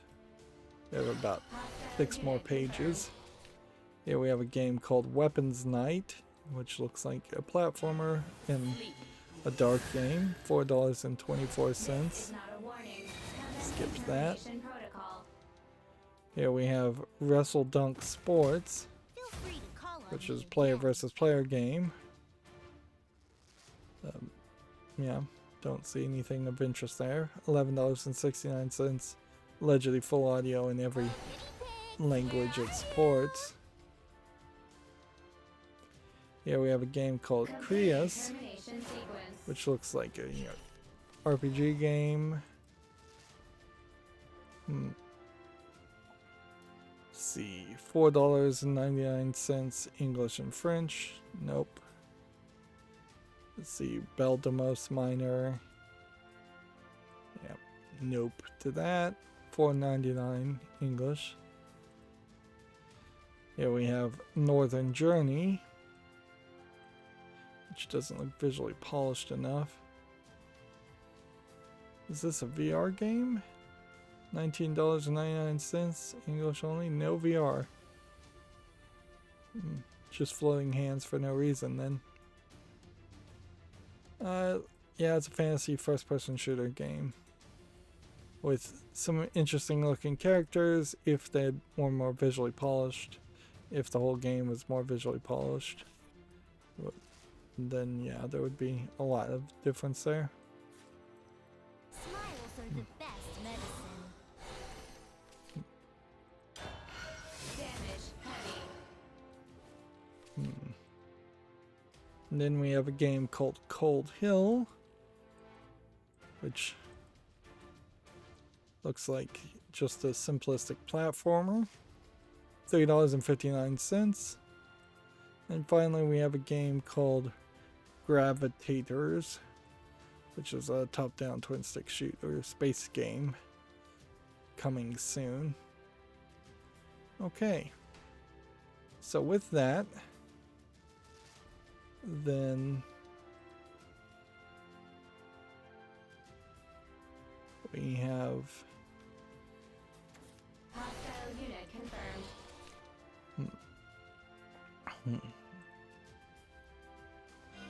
Accept Yeah. harmony. with that we have This is not a gone warning. through all the news. Termination protocol. So let me pull up the window, since I have like 4 Chrome windows where the games are on my follow list, and now is the time where I'm gonna reload pages and see if we can pull this off. Damage heavy. Okay, go ahead and do that.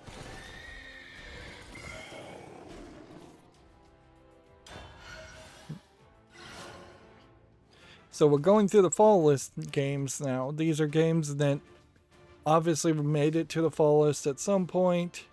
So I wanted to give them more than 6 months of time to get more than 30 reviews so that they would be at least in the positive range. And if then on reconsideration I think they're good, I'll add them to the wish list. Which means then it is past the threshold of this 2-stage system to be good enough to buy. Doesn't mean I'll inherently buy it. It does mean it's good enough for someone to friend me on Steam and gift to me. As far as my wish list, I think I am at around 3,000 games, where I probably only own about 1,400 games on Steam. So yeah, there's a lot of games potentially I want to own and play. Here we have Daiju Kaiju Daikisin versus. This is still early access though, so I can ignore it. Generally, I should have checked that. I should. What to do with my size and strength. I should check a lot of things. So generally, if it came out in 2020, then and it doesn't have 30 reviews, it probably doesn't have any relevancy. If it's an early access, leave it on here. Here we have a game that's all written in Russian. So some of these can be immediately dismissed or left. Like Darkstone the Lightseeker. So at this point you would be looking for extra reasons to leave this on the follow list as some kind of roguelike deck builder game. But yeah, it's been out since October 9th in its early access format. It's probably dead in the water. So we take it off the follow list.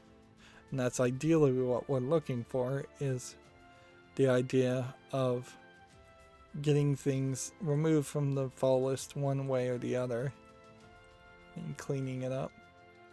Here we have Darkwater, a slime invader. It's rated positive enough to say yes. It does look like it's a frustration platformer in part, but not completely. It seems more like it's a platformer with other actions around that idea. This is where I truly shine.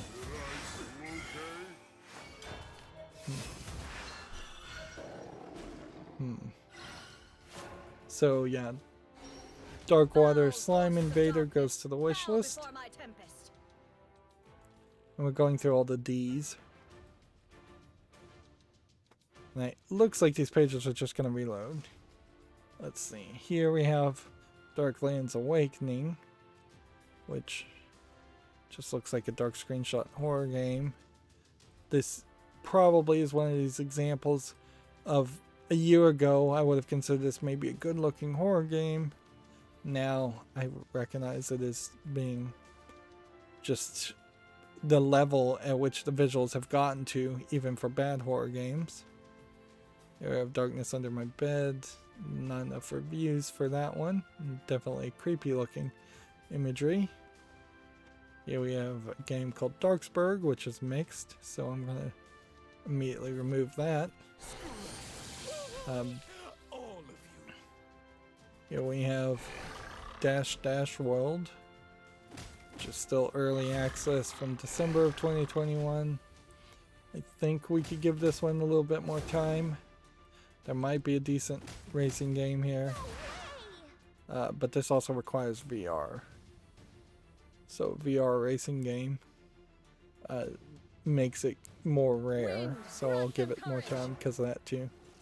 Here we have something called Dawn of Fear, which is already mixed, which is a shame because it kind of felt like this might be an Alone in the Dark clone. But yeah, take that off. Let's see. Do this.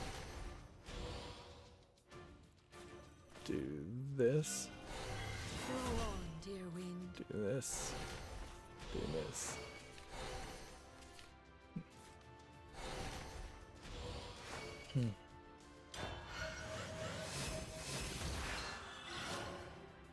Let's see. Here we have Dawn of Falknor, which is mixed. And yeah, even if it doesn't have 30 reviews, if you're starting to see mixed reviews already, then there's no reason to keep it on the fall list. These were students, so this was like a student game. Even at that, though, I don't see a reason to show them a student game unless it's going to be very well received. I shall give birth to Here we have Days Gone, which, did I just get signed out? No. Days Gone, I guess I was just thinking about it. It is single player. There's kind of really no reason why this wouldn't be on the wish list. In all fairness, though, let's see. Interesting. Japanese language only for customers in Japan.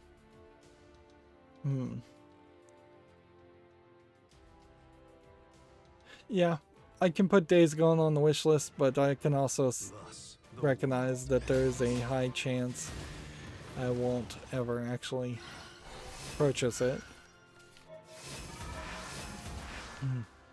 Here we have a game called Days of Purgatory, which on second glance doesn't look like it needs to be on the fall list.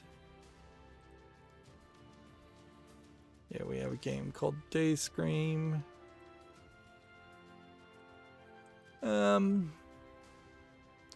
Yeah, another horror game with no relevancy to it, so that can go. Obviously, I've been very lenient on the games I create, or the games I put on the fall list. Whereas when you start to actually say, does a game like The Void here deserve to be on the wish list, that becomes harder to justify. And it is possible that there might be something on the fall list that has some connection or relevancy that I've forgotten about, but if it does, if that happens, that happens. Yeah, this can go. Almost everything is going to go. Here we have Dead Age 2, zombie RPG game. Seek what is not there. What about Dead Age 1? I already have Dead Age 1. So, We'll cut you down. it's mostly positive. Doesn't have any in-app purchases in it. And lies. So, I'll put it on the wish list. Of course, I should play Dead Age 1 and just make sure that I have actually enjoyed Dead Age 1 first. Because, yeah, I think I bought this game and just haven't played it yet. Yeah.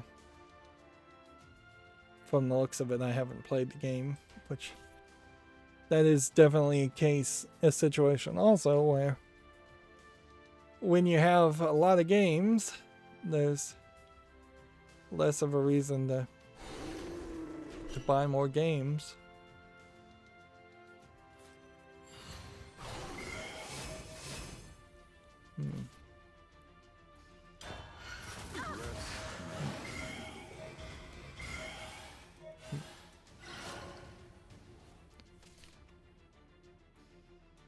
Let's see. Yeah, we have something from 2002, Deadly Dozen Pacific Theater from Ziggurat. That doesn't need to be on the fall list just because it's an old game being republished by Ziggurat. Here we have Dead Time Defenders. Is it early access? Yes. What's funny is the early access tag, I would have to assume also works with this early access trigger. Still early access since February of 2020. I'm going to say no to this game, but there is a problem certainly with the whole COVID pandemic situation it's very believable that somebody has not worked on their game in 2 years and they still are going to get around to working on it. Now we're just looking for victories. Here we have Dealer's Life 2, which is in early access. Still. Here we have a game called Death Moon. Why did I put this on the follow list? This doesn't look visually polished enough. Fighting and despair all you know? Take it off. You must die. Here we have Death Park 2, which looks like a lot more visual polish on an asset flip game. Is there Death Park 1? Yeah, it's on the wish list. So we should try that first before we play Death Park 2. But on the other hand, no progress is going to be made this way. So we do wish list sequels to games even if we haven't purchased these prequels, if the prequel is on the wish list. And then I just am gonna have to cross my fingers and hope nobody gifts me the sequel to a game without gifting me the prequel, and I don't accidentally buy the sequel to a game that I don't own the prequel to. Let's see, Death Rattle Hell Unleashed, that one's not ready for consideration. Let's see, Dusky, give it more time. Death Stranding. Yeah, there's really no reason why that wouldn't be on the wish list. Death Tales. Let me double check.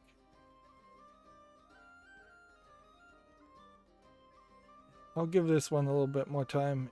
It's probably never going to get enough reviews to justify being on the follow list, but whatever. Here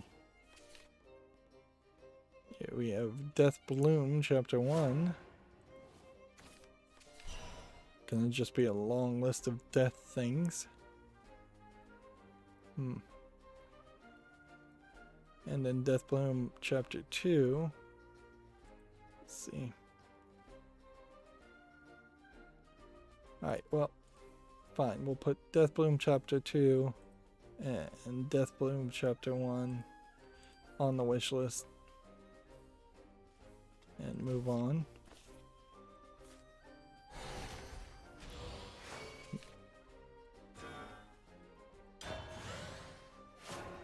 Here we have a game called Deceased. Just looks like another horror game. Clearly I had trouble deciding whether or not to let something on the follow list if it's a horror game or not. This is a hidden object game. I don't know specifically why Deja Vu Collector's Edition though would be on the follow list. $9.99. Doesn't have enough reviews. It's gotta go. Today we'll lift some heavy scriptures. I should have foreseen this.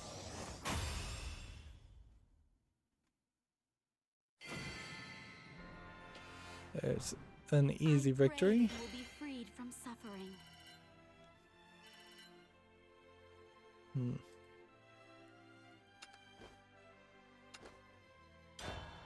Let's see. Here we have Demelia's Island, which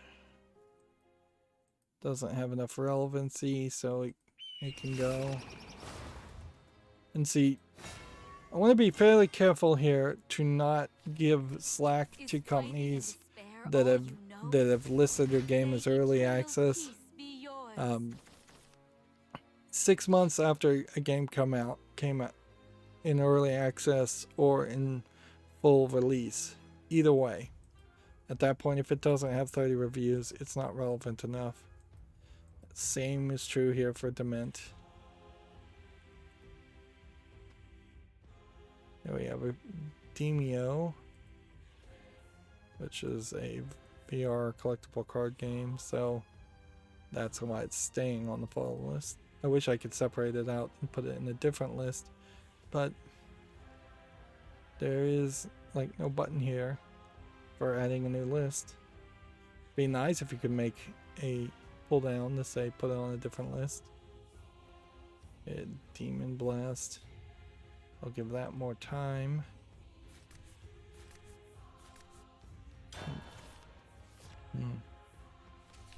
Demon Heart. Why is this on the follow list? Yeah, I have no idea why that's on the follow list. That looks like garbage. Demon Skin. Hack and slash game.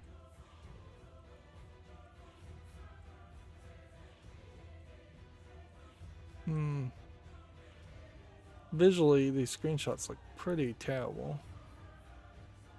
But then the trailer kind of makes the game look good. So this very well may be a case where the game developer is just kind of bad at making screenshots.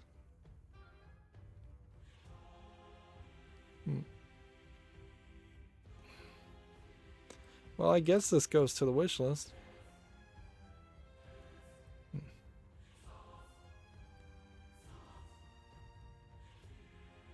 See, Dopreneur Nocturne.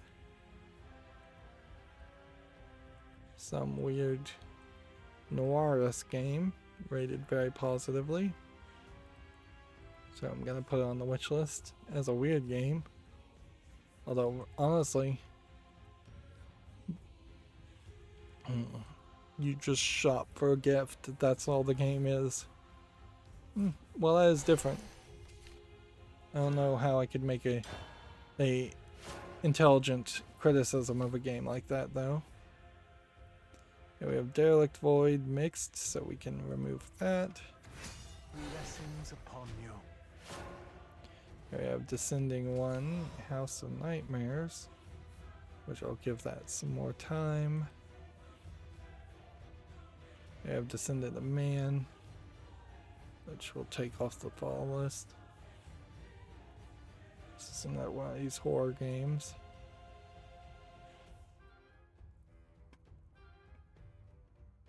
Desert Skies. This is a VR game. It's an early access game. How long has it been in early access? Since 2019. Nope. It's gotta go.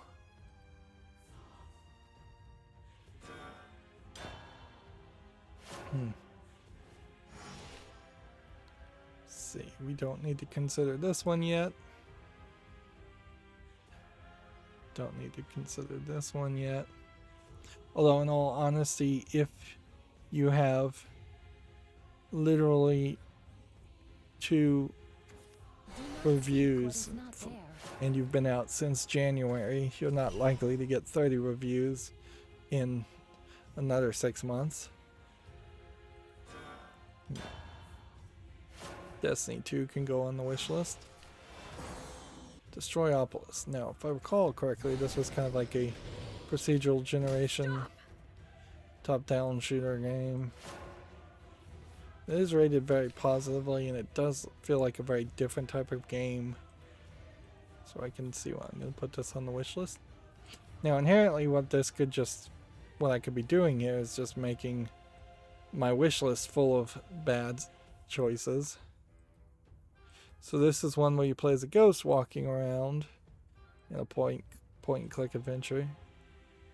I'm gonna give this some more time, but yeah, there definitely is an argument that I should not play any of these flat point and click adventure games if there's horror themed. Although playing as a ghost probably isn't actually that horror themed. Here. Detective March Forward, The Missing Will. We can remove this from the fall list because it's not relevant. Not enough reviews.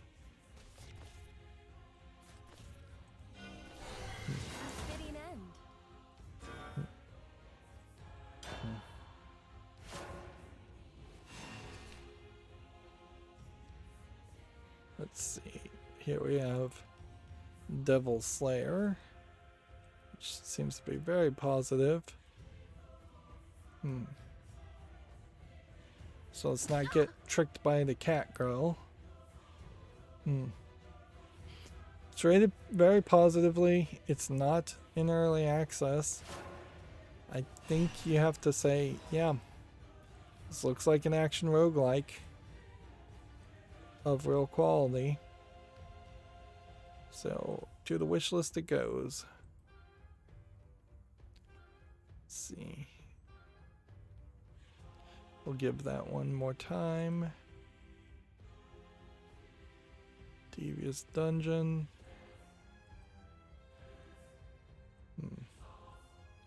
This clearly is a Rogue Legacy clone, but there might be an argument for that.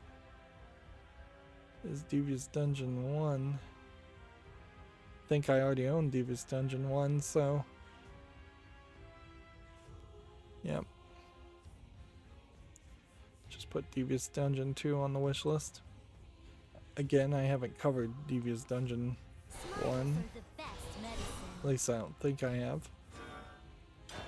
It's very possible I did spotlight a game and forget about it. Here we have Diary of Lucy. Action roguelike. It's not quite visually polished enough.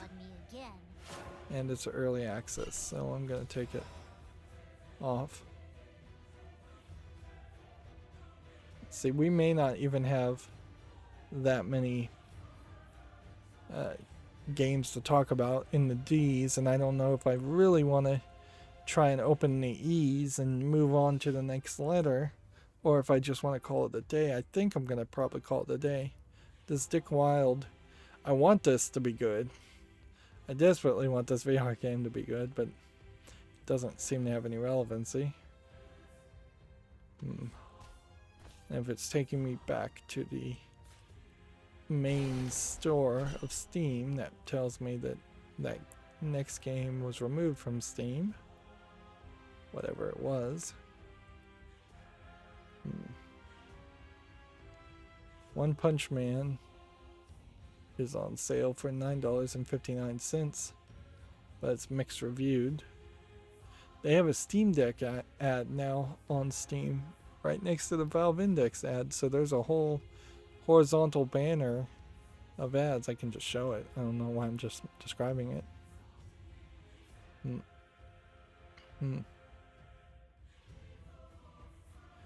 Yeah, I still feel like I'm going to be fairly uninterested in spending a lot of money on the next video game. Questioning God's design is meaningless. Yeah, You're done for. I imagine I'm gonna go fairly cheap. Neither heaven nor earth shall be your refuge. No! Apparently Negligee has a sequel now available. And Love Stories too, from the same developers. Negligee, I think Love Stories might be the fully uncensored version of Negligee. That was one of the very first games to come out on Steam and just say, yeah, this is going to be fully uncensored. It's also uniquely one of those games that depicts all the characters, all the anime characters, as being working office, like store working age ladies instead of Japanese schoolgirl ladies.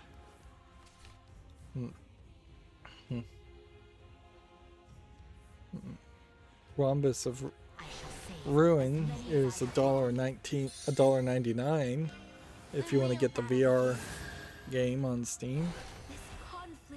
I'm just shopping at this point. Yeah, I just wanted to see what Steam looks like. Alright, let's see. We'll give that more time. Let's see, Dinner with Owl is very positive and free, so put that on the wish list. Usually free games don't even get this many reviews, so that screams quality. Give that more time. Dinosaur Galaxy Tennis, I guess I'll give that more time. Here I come. Disc Golf VR is mixed, so we'll take that off the follow list. Disc Ninja doesn't have enough relevancy, and it's early access, so we'll take that off. Let's see, this doesn't have any relevancy. The Discovery Yard investigation, so we'll take that off. Smiles are the best medicine. Today we'll lift some heavy scriptures.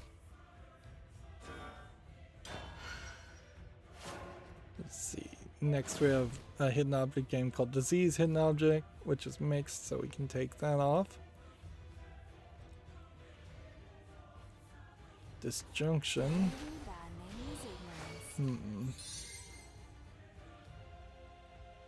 Honestly, just does not look like a game I really want to play. Let's just watch the trailer and see if... And that concludes today's sermon. Yeah, it seems like it's a stealth game. I kind of remember when this came out. It's... Yeah, I just don't think it's really my style. I'll give it a little bit more time, but I think it's just not for me. Distant Kingdoms is mixed, so we can take that off. This is actually easier than it has been in the past. We'll give that more time. Divide and Conquer board game has no relevancy, so we'll remove that. And the reason why I say it has no relevancy is because it has no reviews, thus nobody's played it. Smiles are the best medicine.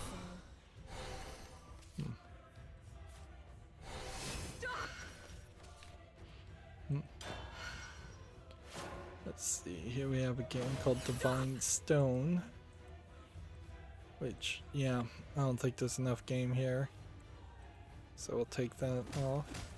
Feel free to call on me. It totally is possible that these are going to be hidden gems that I'm just missing, gonna miss, but it's also way more likely that they are nothing games. Well, Divinest Light. I think we say no to this. Also, DJ Max Respect Me. Still need to decide whether I want to play a rhythm music game or not. No, I don't. I don't. This is going off the follow list. Even if this is a fairly recognizable game and relevant game with lots of reviews, being a video game content creator, critic, there's no way I could play that without getting content ID'd. The world ends. Right. A bear a day keeps the doctor away. Play this. Play this. Play this.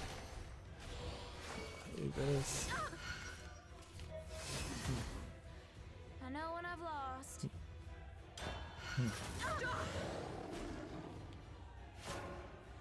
Let's see. Here we have Doctor Who The Runaway, which is a VR game for free, so that has to stay on the follow list, but I am kind of glad to see that there's a Doctor Who game that is being well received. And arguably, since Doctor Who really is just a kid's show, this cartoony depiction of the Doctor works fairly well. Now, unfortunately, I don't think this reincarnation of the Doctor is going to be around for that long, so at a certain point you might want to just be ready to reskin and re-release a lot of these games with a new option for the next Doctor Who, that whatever the next Doctor Who looks like.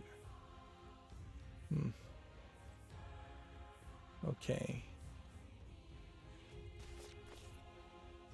Hit this. I shall give birth to a new world.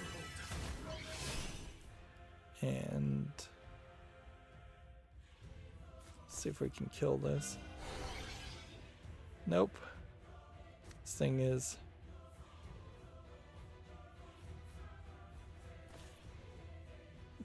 thing is immune to everything.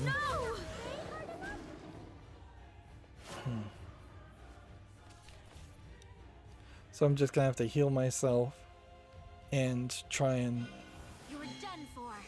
stop this relic goddess from defeating me. Gunfire. Yep. Purges all sin. There should be a lot more Doctor Who games out there that are good and well memorable. Should have been Doctor Who games out for a very long time. Right. This. You are forgiven. Is probably not what we needed.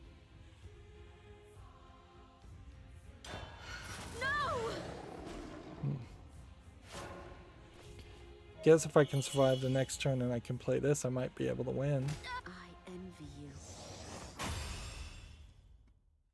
Here we have something called Dopamine, which looks like it's a laser box pushing game. It's rated very positively, so I can see why that would have been on the fall list. $14.99 is too expensive though. Price definitely will play a factor. Here we have something called Dogfighter that's not relevant, so it's gotta go. Here we have a game called Dog World, which visually just does not appeal to me.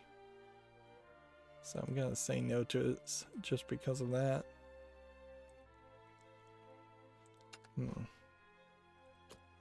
Looking for one more victory if we can get it. But also, as soon as I run out of tabs, I think we're calling it a day. Well, this Dojagi, the Korean pottery game, is under-reviewed, but it is also a very niche game. I think it's a VR game also. All you know? It's kind of a This shame one's that for my family. more people haven't found this. See, it seems to have also a 3D printer built-in capability where whatever you make could be 3D printed, which is a really cool idea. The only problem is whatever you make is highly likely to be at a smaller scale, obviously, so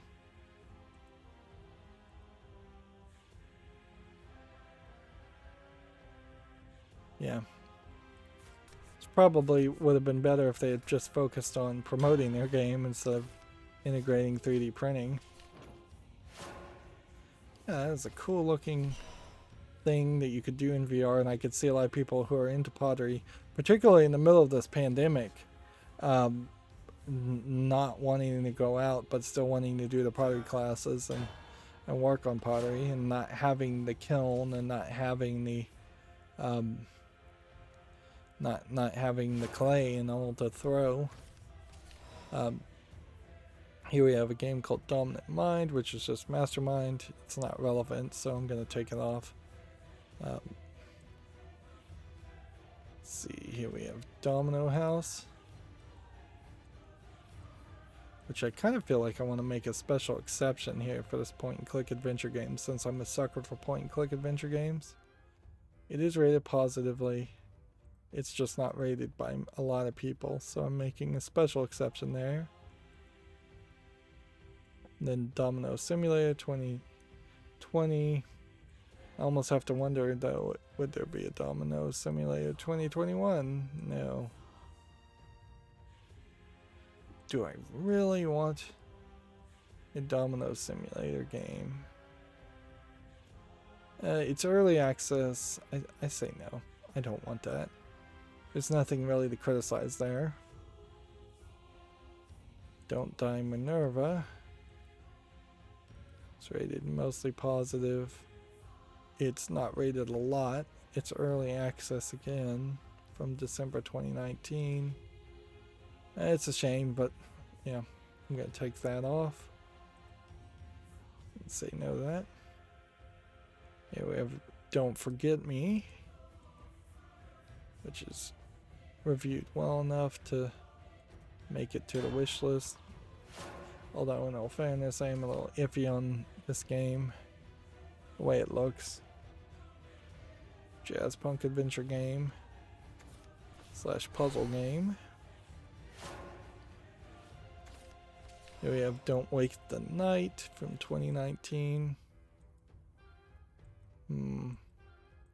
It's not visually polished enough, so no to that.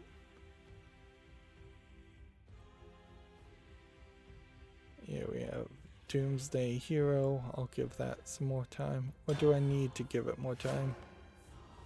I think no, I don't. I think I can just remove it now because there's not a lot of interesting gameplay that I see in the screenshots.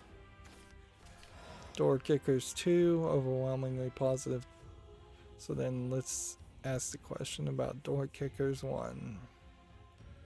Is that in my wish list? Yes, it is. But Door Kickers 2 is early access, so we'll just leave it on the fall list.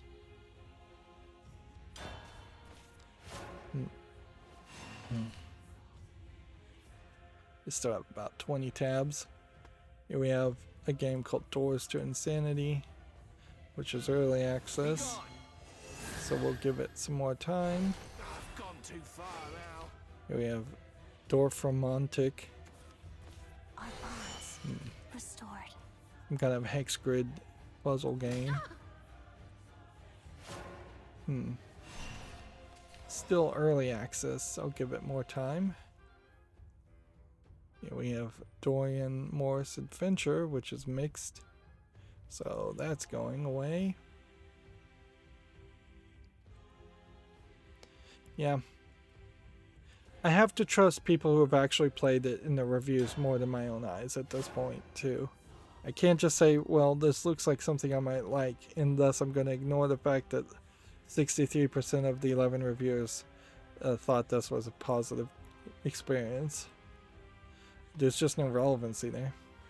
Doug Flutie's Football is mixed, so that can easily be removed. I don't even know why that was on the fall list in the first place. Dueling's Invasion doesn't have any relevancy, so I can take that off. Just at 19 reviews.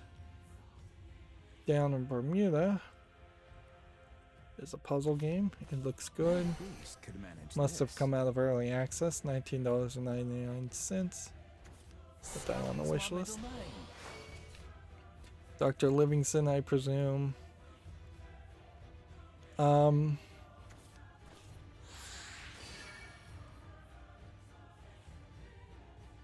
There's, I don't think, any reason to not put this on the wish list.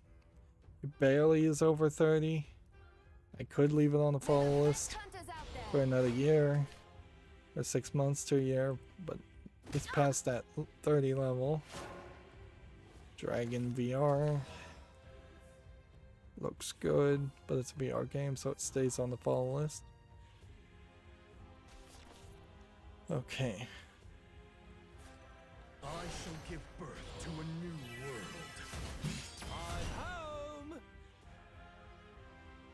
I'm home. Dragon Ride VR, on the other hand, is not relevant. So, do we need 2 dragon games? Probably not. The world cycles on. Dramatical Murderer is a visual novel with some polish.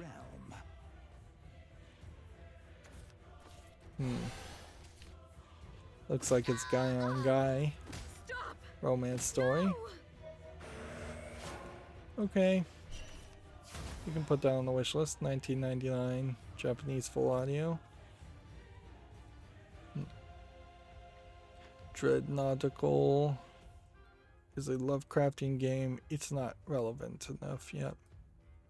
I want it to be relevant desperately, so I'm gonna give it another chance, but yeah, 17 reviews is a really small number. Let's see. At least we got our mark.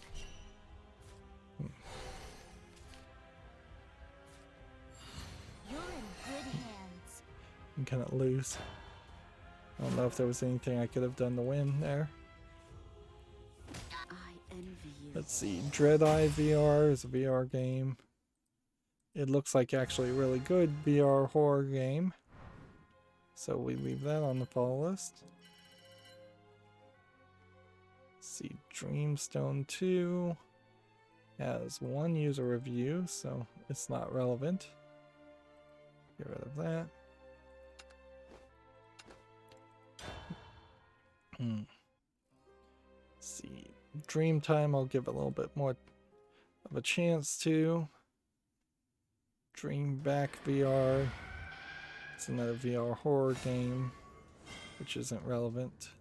Just 10 reviews, so we'll take that off. All you know? The wings of Here we have courage Dreams are of Dolly. I do like Salvador Dali's art. It's a VR game, so I'll leave that on the follow list. Here we have Dreamscaper, which looks like a hack and slash game, calling it an action roguelike. Let's watch a little bit of the gameplay, because it does kind of feel like it's all over the place.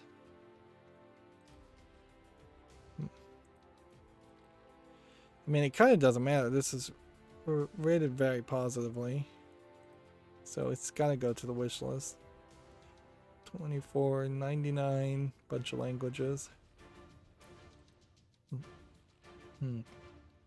Spirits will give more time. DreamWorks Spirit Lucky's Big Adventure.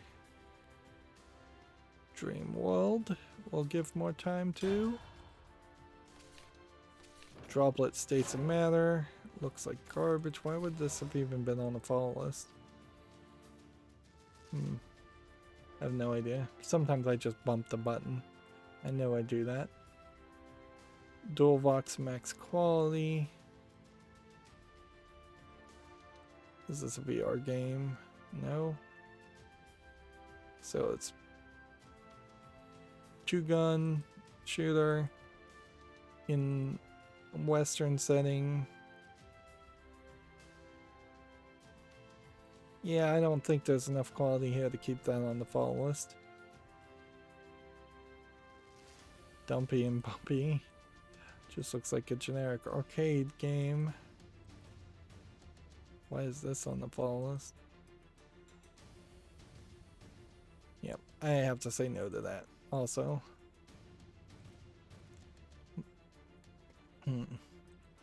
Dungeon and Puzzles.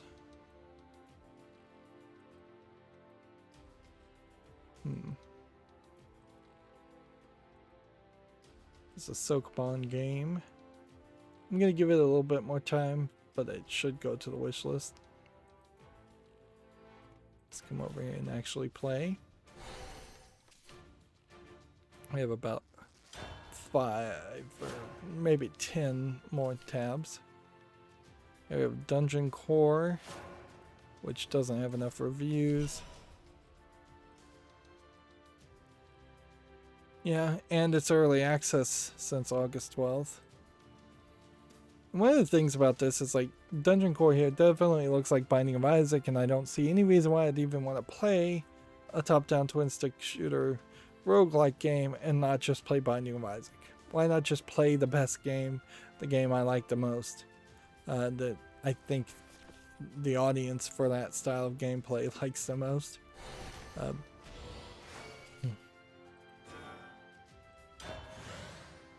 Let's see, here we have Dungeon Crusher Keratin. This is the one where you actually break the voxel level, I think.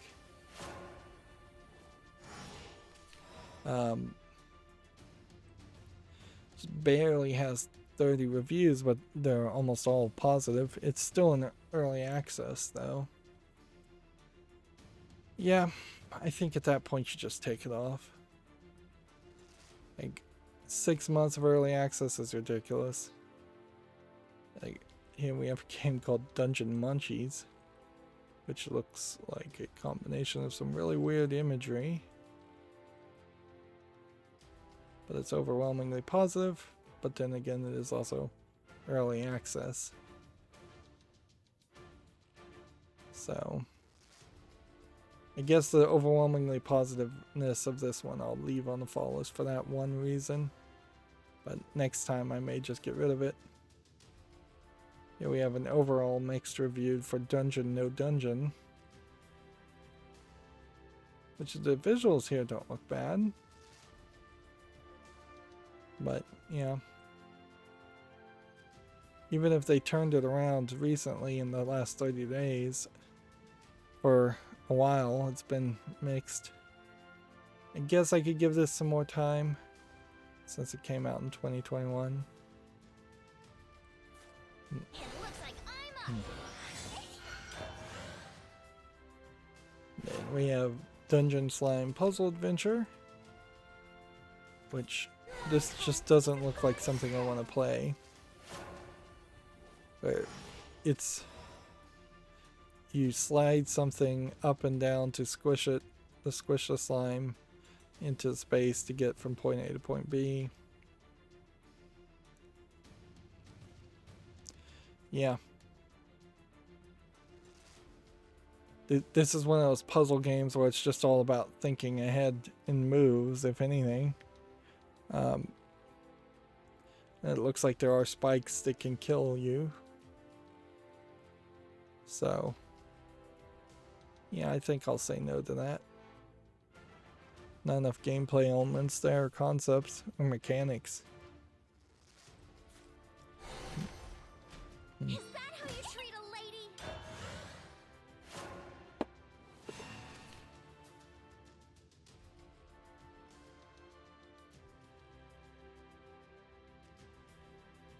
Let me divine tomorrow's water pressure.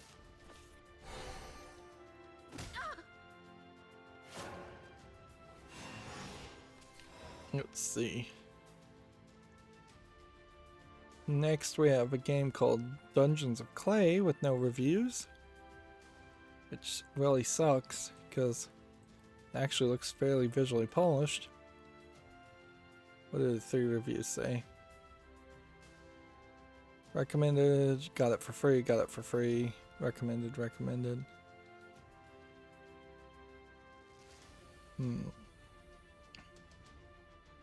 Yeah, unfortunately, this is just what can happen is you release a game and nobody ever sees it. I'll give this one some more time. But yeah. I'm sure it kills the creator of that game that it can't get anybody to review it. But on the other hand, if they really were ambitious, they'd be giving out free codes or contacting people. Like, I have never had anybody comment on my YouTube channel saying, hey, I'm a creator, or contact me on Twitter saying, hey, I'm a creator, I'd like you to play my game. With the exception of like maybe 2 people early on in my career that offered me like free copies of the game I was covering at the time, so I don't know why they'd even bother to try and give me a key for a game I already had, other than to maybe just give it away to fans. So, yeah. And I think they quickly stopped doing that once they realized that a random YouTube content creator is not going to give them millions of new units of sales. I should have done that first. Did I predict wrong? Let's see. Here we have a game called Dungeons of Erda, and I guess the question here would be, do I want to play this kind of game? Let's go, Mr. At some point I do need to play some Skyrim-esque fantasy game. This one is rated very positive, it's early access, I'll give it a little bit more time.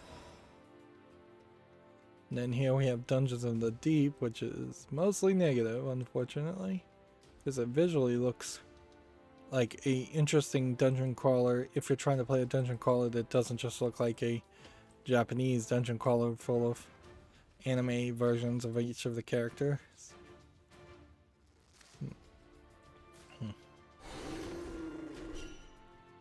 Let's see.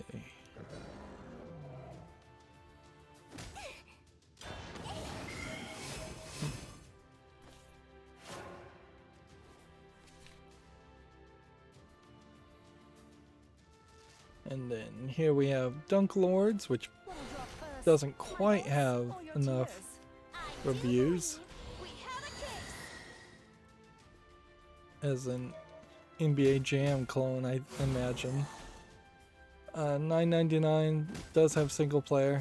I'm gonna go ahead and just go put this on the wish list.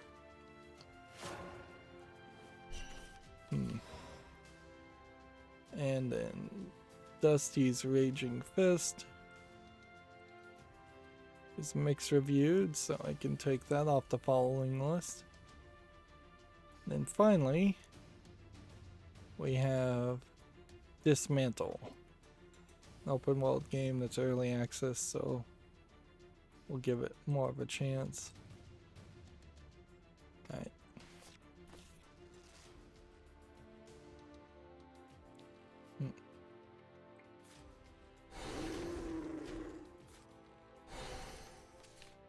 I never get a chance to speak. I bestow upon you my lightning.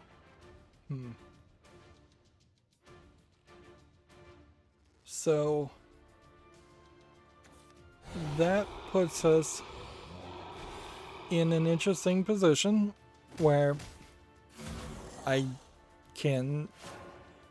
would now need to go through my follow list and open up all the games starting with the letter E and set that up for the next time we get around to doing a follow list cleanup, which so far has proven itself to not happen anywhere as often as I'd like it to. I kind of need it to happen almost once a week on Fridays. I have yet to figure out a way to have free time to pull that off.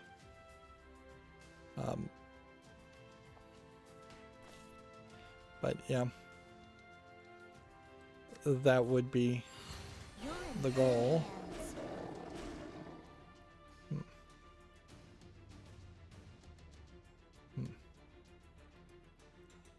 I have a whole bunch of other tabs open.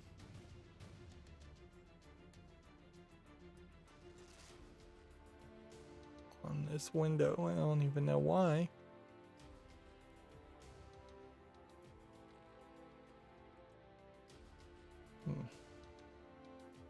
Oh, by the way, that game Disc Genius, it's not a game, it's a software for undeleting and recovering files. Did not work for me at all. Like, first of all, it pretended like it was free, but really wouldn't recover what it calls large files without you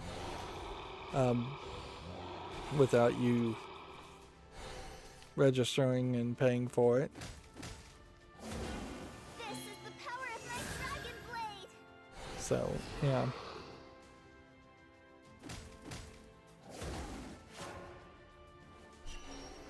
I shall give birth to a new world.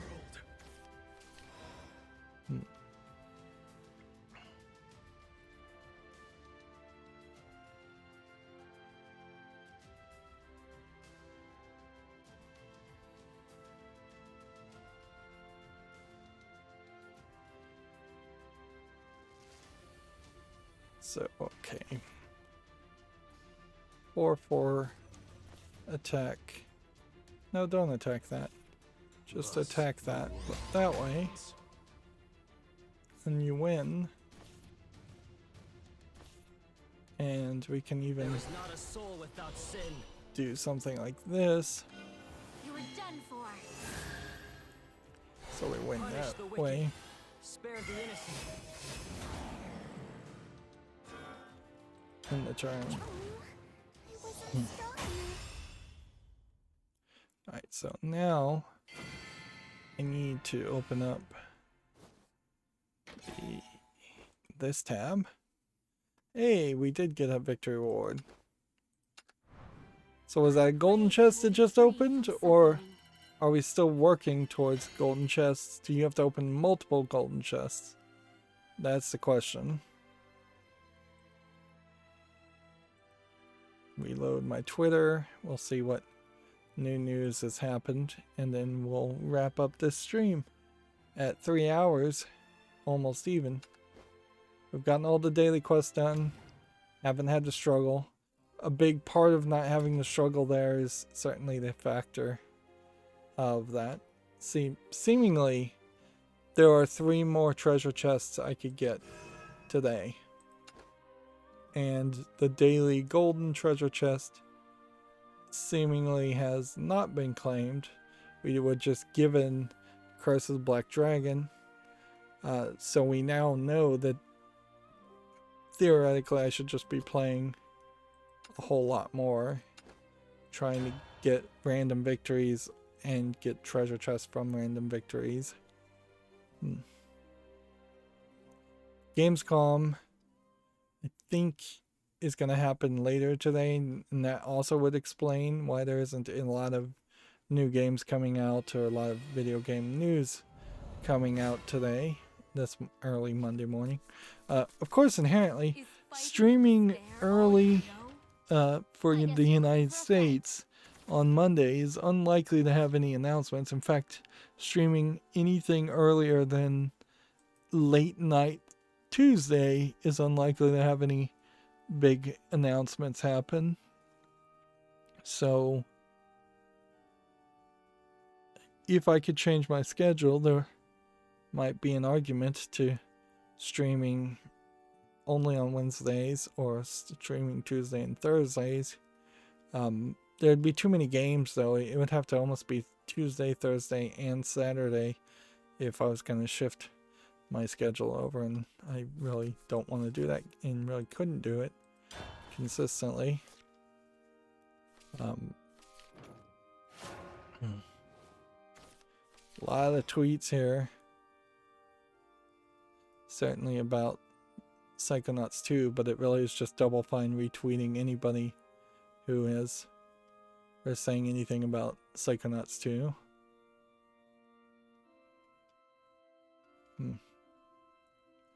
And I guess I should be happy that Psychonauts 2 is getting well received at the moment.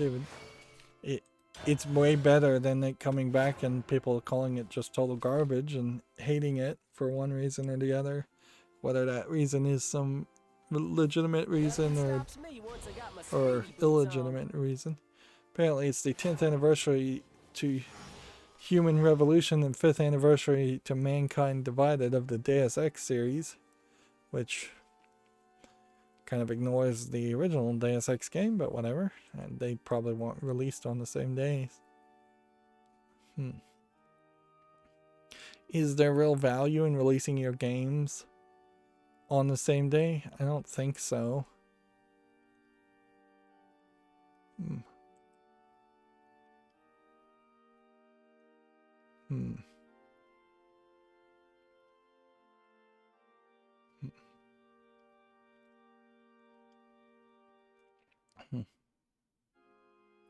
Do I want to play?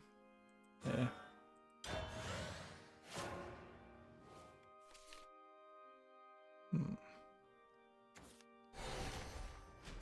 Nothing stops me once I got my speedy boots on. WB Games Montreal is hiring for a senior level designer, they say. That'd be weird to take that job.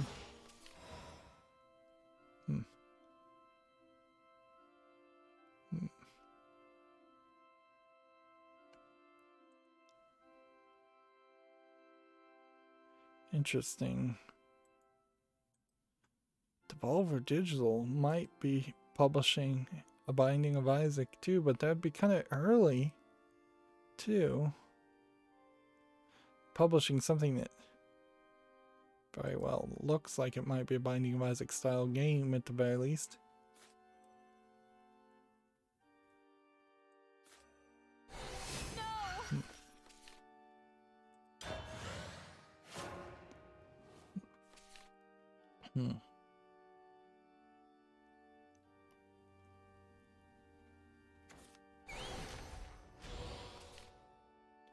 Still scrolling down. Right, that's one tab. Done. Since we did take a fairly long break, there might be a few things that we have to cover. But it might not be that many things before we're done. Do this. And then do this. And then do this. Looks like I'm up.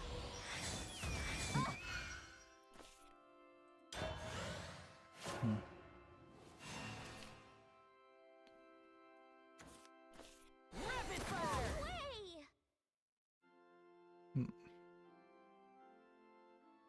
Goodbye is inevitable. Farewell, Iolon. You're done for. I could get used to this rain. According to Sega Europe, all physical editions of Sonic Colors Ultimate, Color is spelled C-O-L-O-U-R-S, because it's European, both the standard and keyring edition will be delayed across all EMEA markets, excluding Australia and New Zealand. EMEA, I don't know what markets that is, but I assume that's Europe, European Union.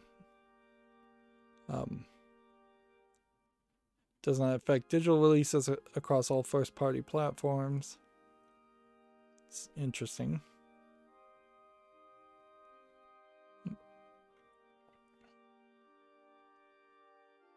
Need to come over here and start playing. This world is filled with mystery.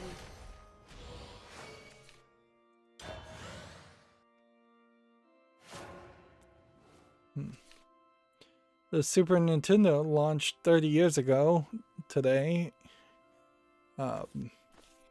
in North America. Would have been called the Super Famicom. In Japan and looked different.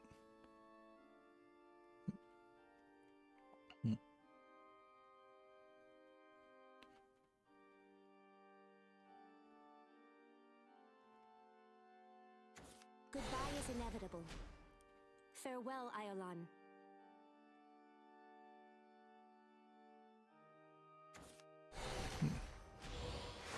Releasing limiters. It won't be long now. I could get used to this rain.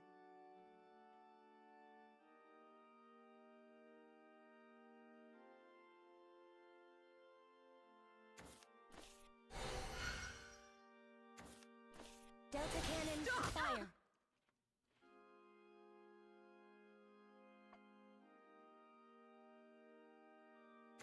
We are the water. She is the bloom. Okay, so what we have left as far as news that came out while we were doing the fall list cleanup. Video Games Chronicle says Elden Ring leads the Gamescom 2021 awards nominees. Public voting is now open ahead of the announcement of the first winners on August 25th. Let's see if we have a full list here. Like best Xbox game, Elden Ring, Far Cry 6, Halo Infinite, best Switch game, Just Dance, Mario and Rabbids. Not even much of a selection there. Best PC, Age of Empires, Elden Ring, Siberia. And yeah, if you have Gamescom limiting you to such short lists of games, it's going to be fairly easy to control who wins. Elden Ring is the Tale of Arise and Dark Pictures is for PlayStation. Then action adventure games. It kind of feels like Elden Ring just paid to win here. Are any of this particularly interesting? Well, I don't recognize these indie games, although I think we just saw Dove Romantic.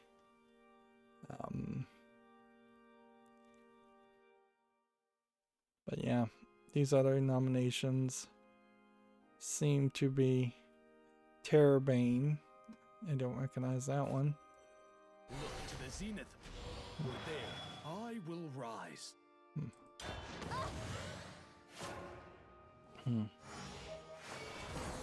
It's also a best announcement, best lineup, best of Gamescom, best trailer, best streamer, Gamescom Most Wanted Consumer Award, and the Heart of Gaming Award. Let's see. Gametsu says Asterix and Ublex slapped them all. Launches November 25th for all of these consoles: PC, PS4, Switch, and Xbox One. Not PlayStation 5 though. Fire. It's a brand new adventure full of slaps, which it wasn't too long ago that they were re-releasing a remaster of Asterix and Ublex, the old game. Of course, Asterix and Ublex are a comic duo that isn't particularly well known in the United States. Here we have a game on Steam called Bird's Eye, which clearly looks like it's nothing. Card game about balanced ecosystems is how it describes itself. $13.49. That's going to be an easy no. Gamasutra is relabeling itself as game developer, which I suspect is probably because they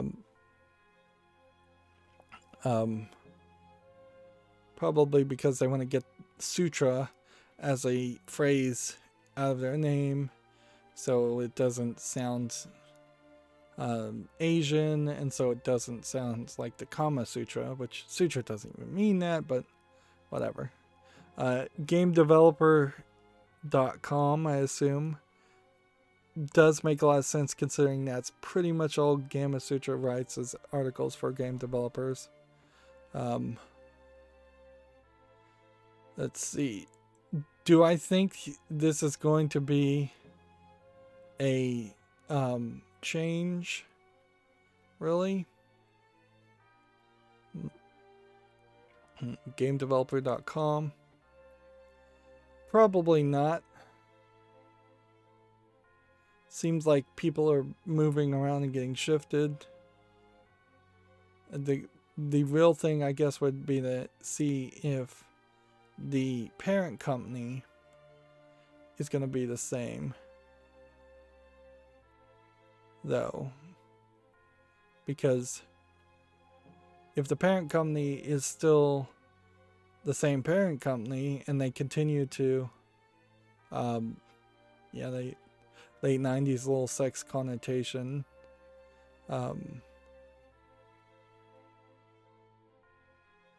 yep, that's the reason why they're changing their name. But yeah, if they can continue to promote the IGF Independent Game Festival, I think is what they constantly are promoting, then let's reload this and then we can find out, and have to disclose that is more the problem.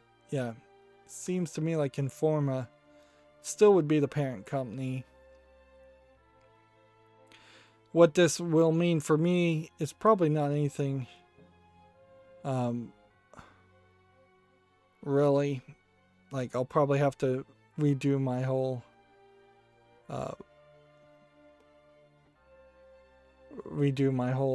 ad blocking setup with uBlock Origin.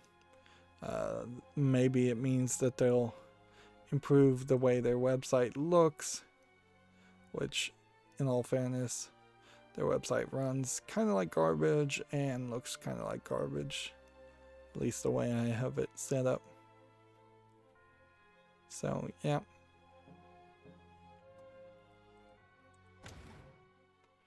So that may be, in a lot of ways, that's not news.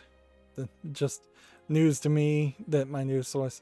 I may have to start following Game Developer instead on Twitter instead of Gamasutra, but we'll see what Twitter does there.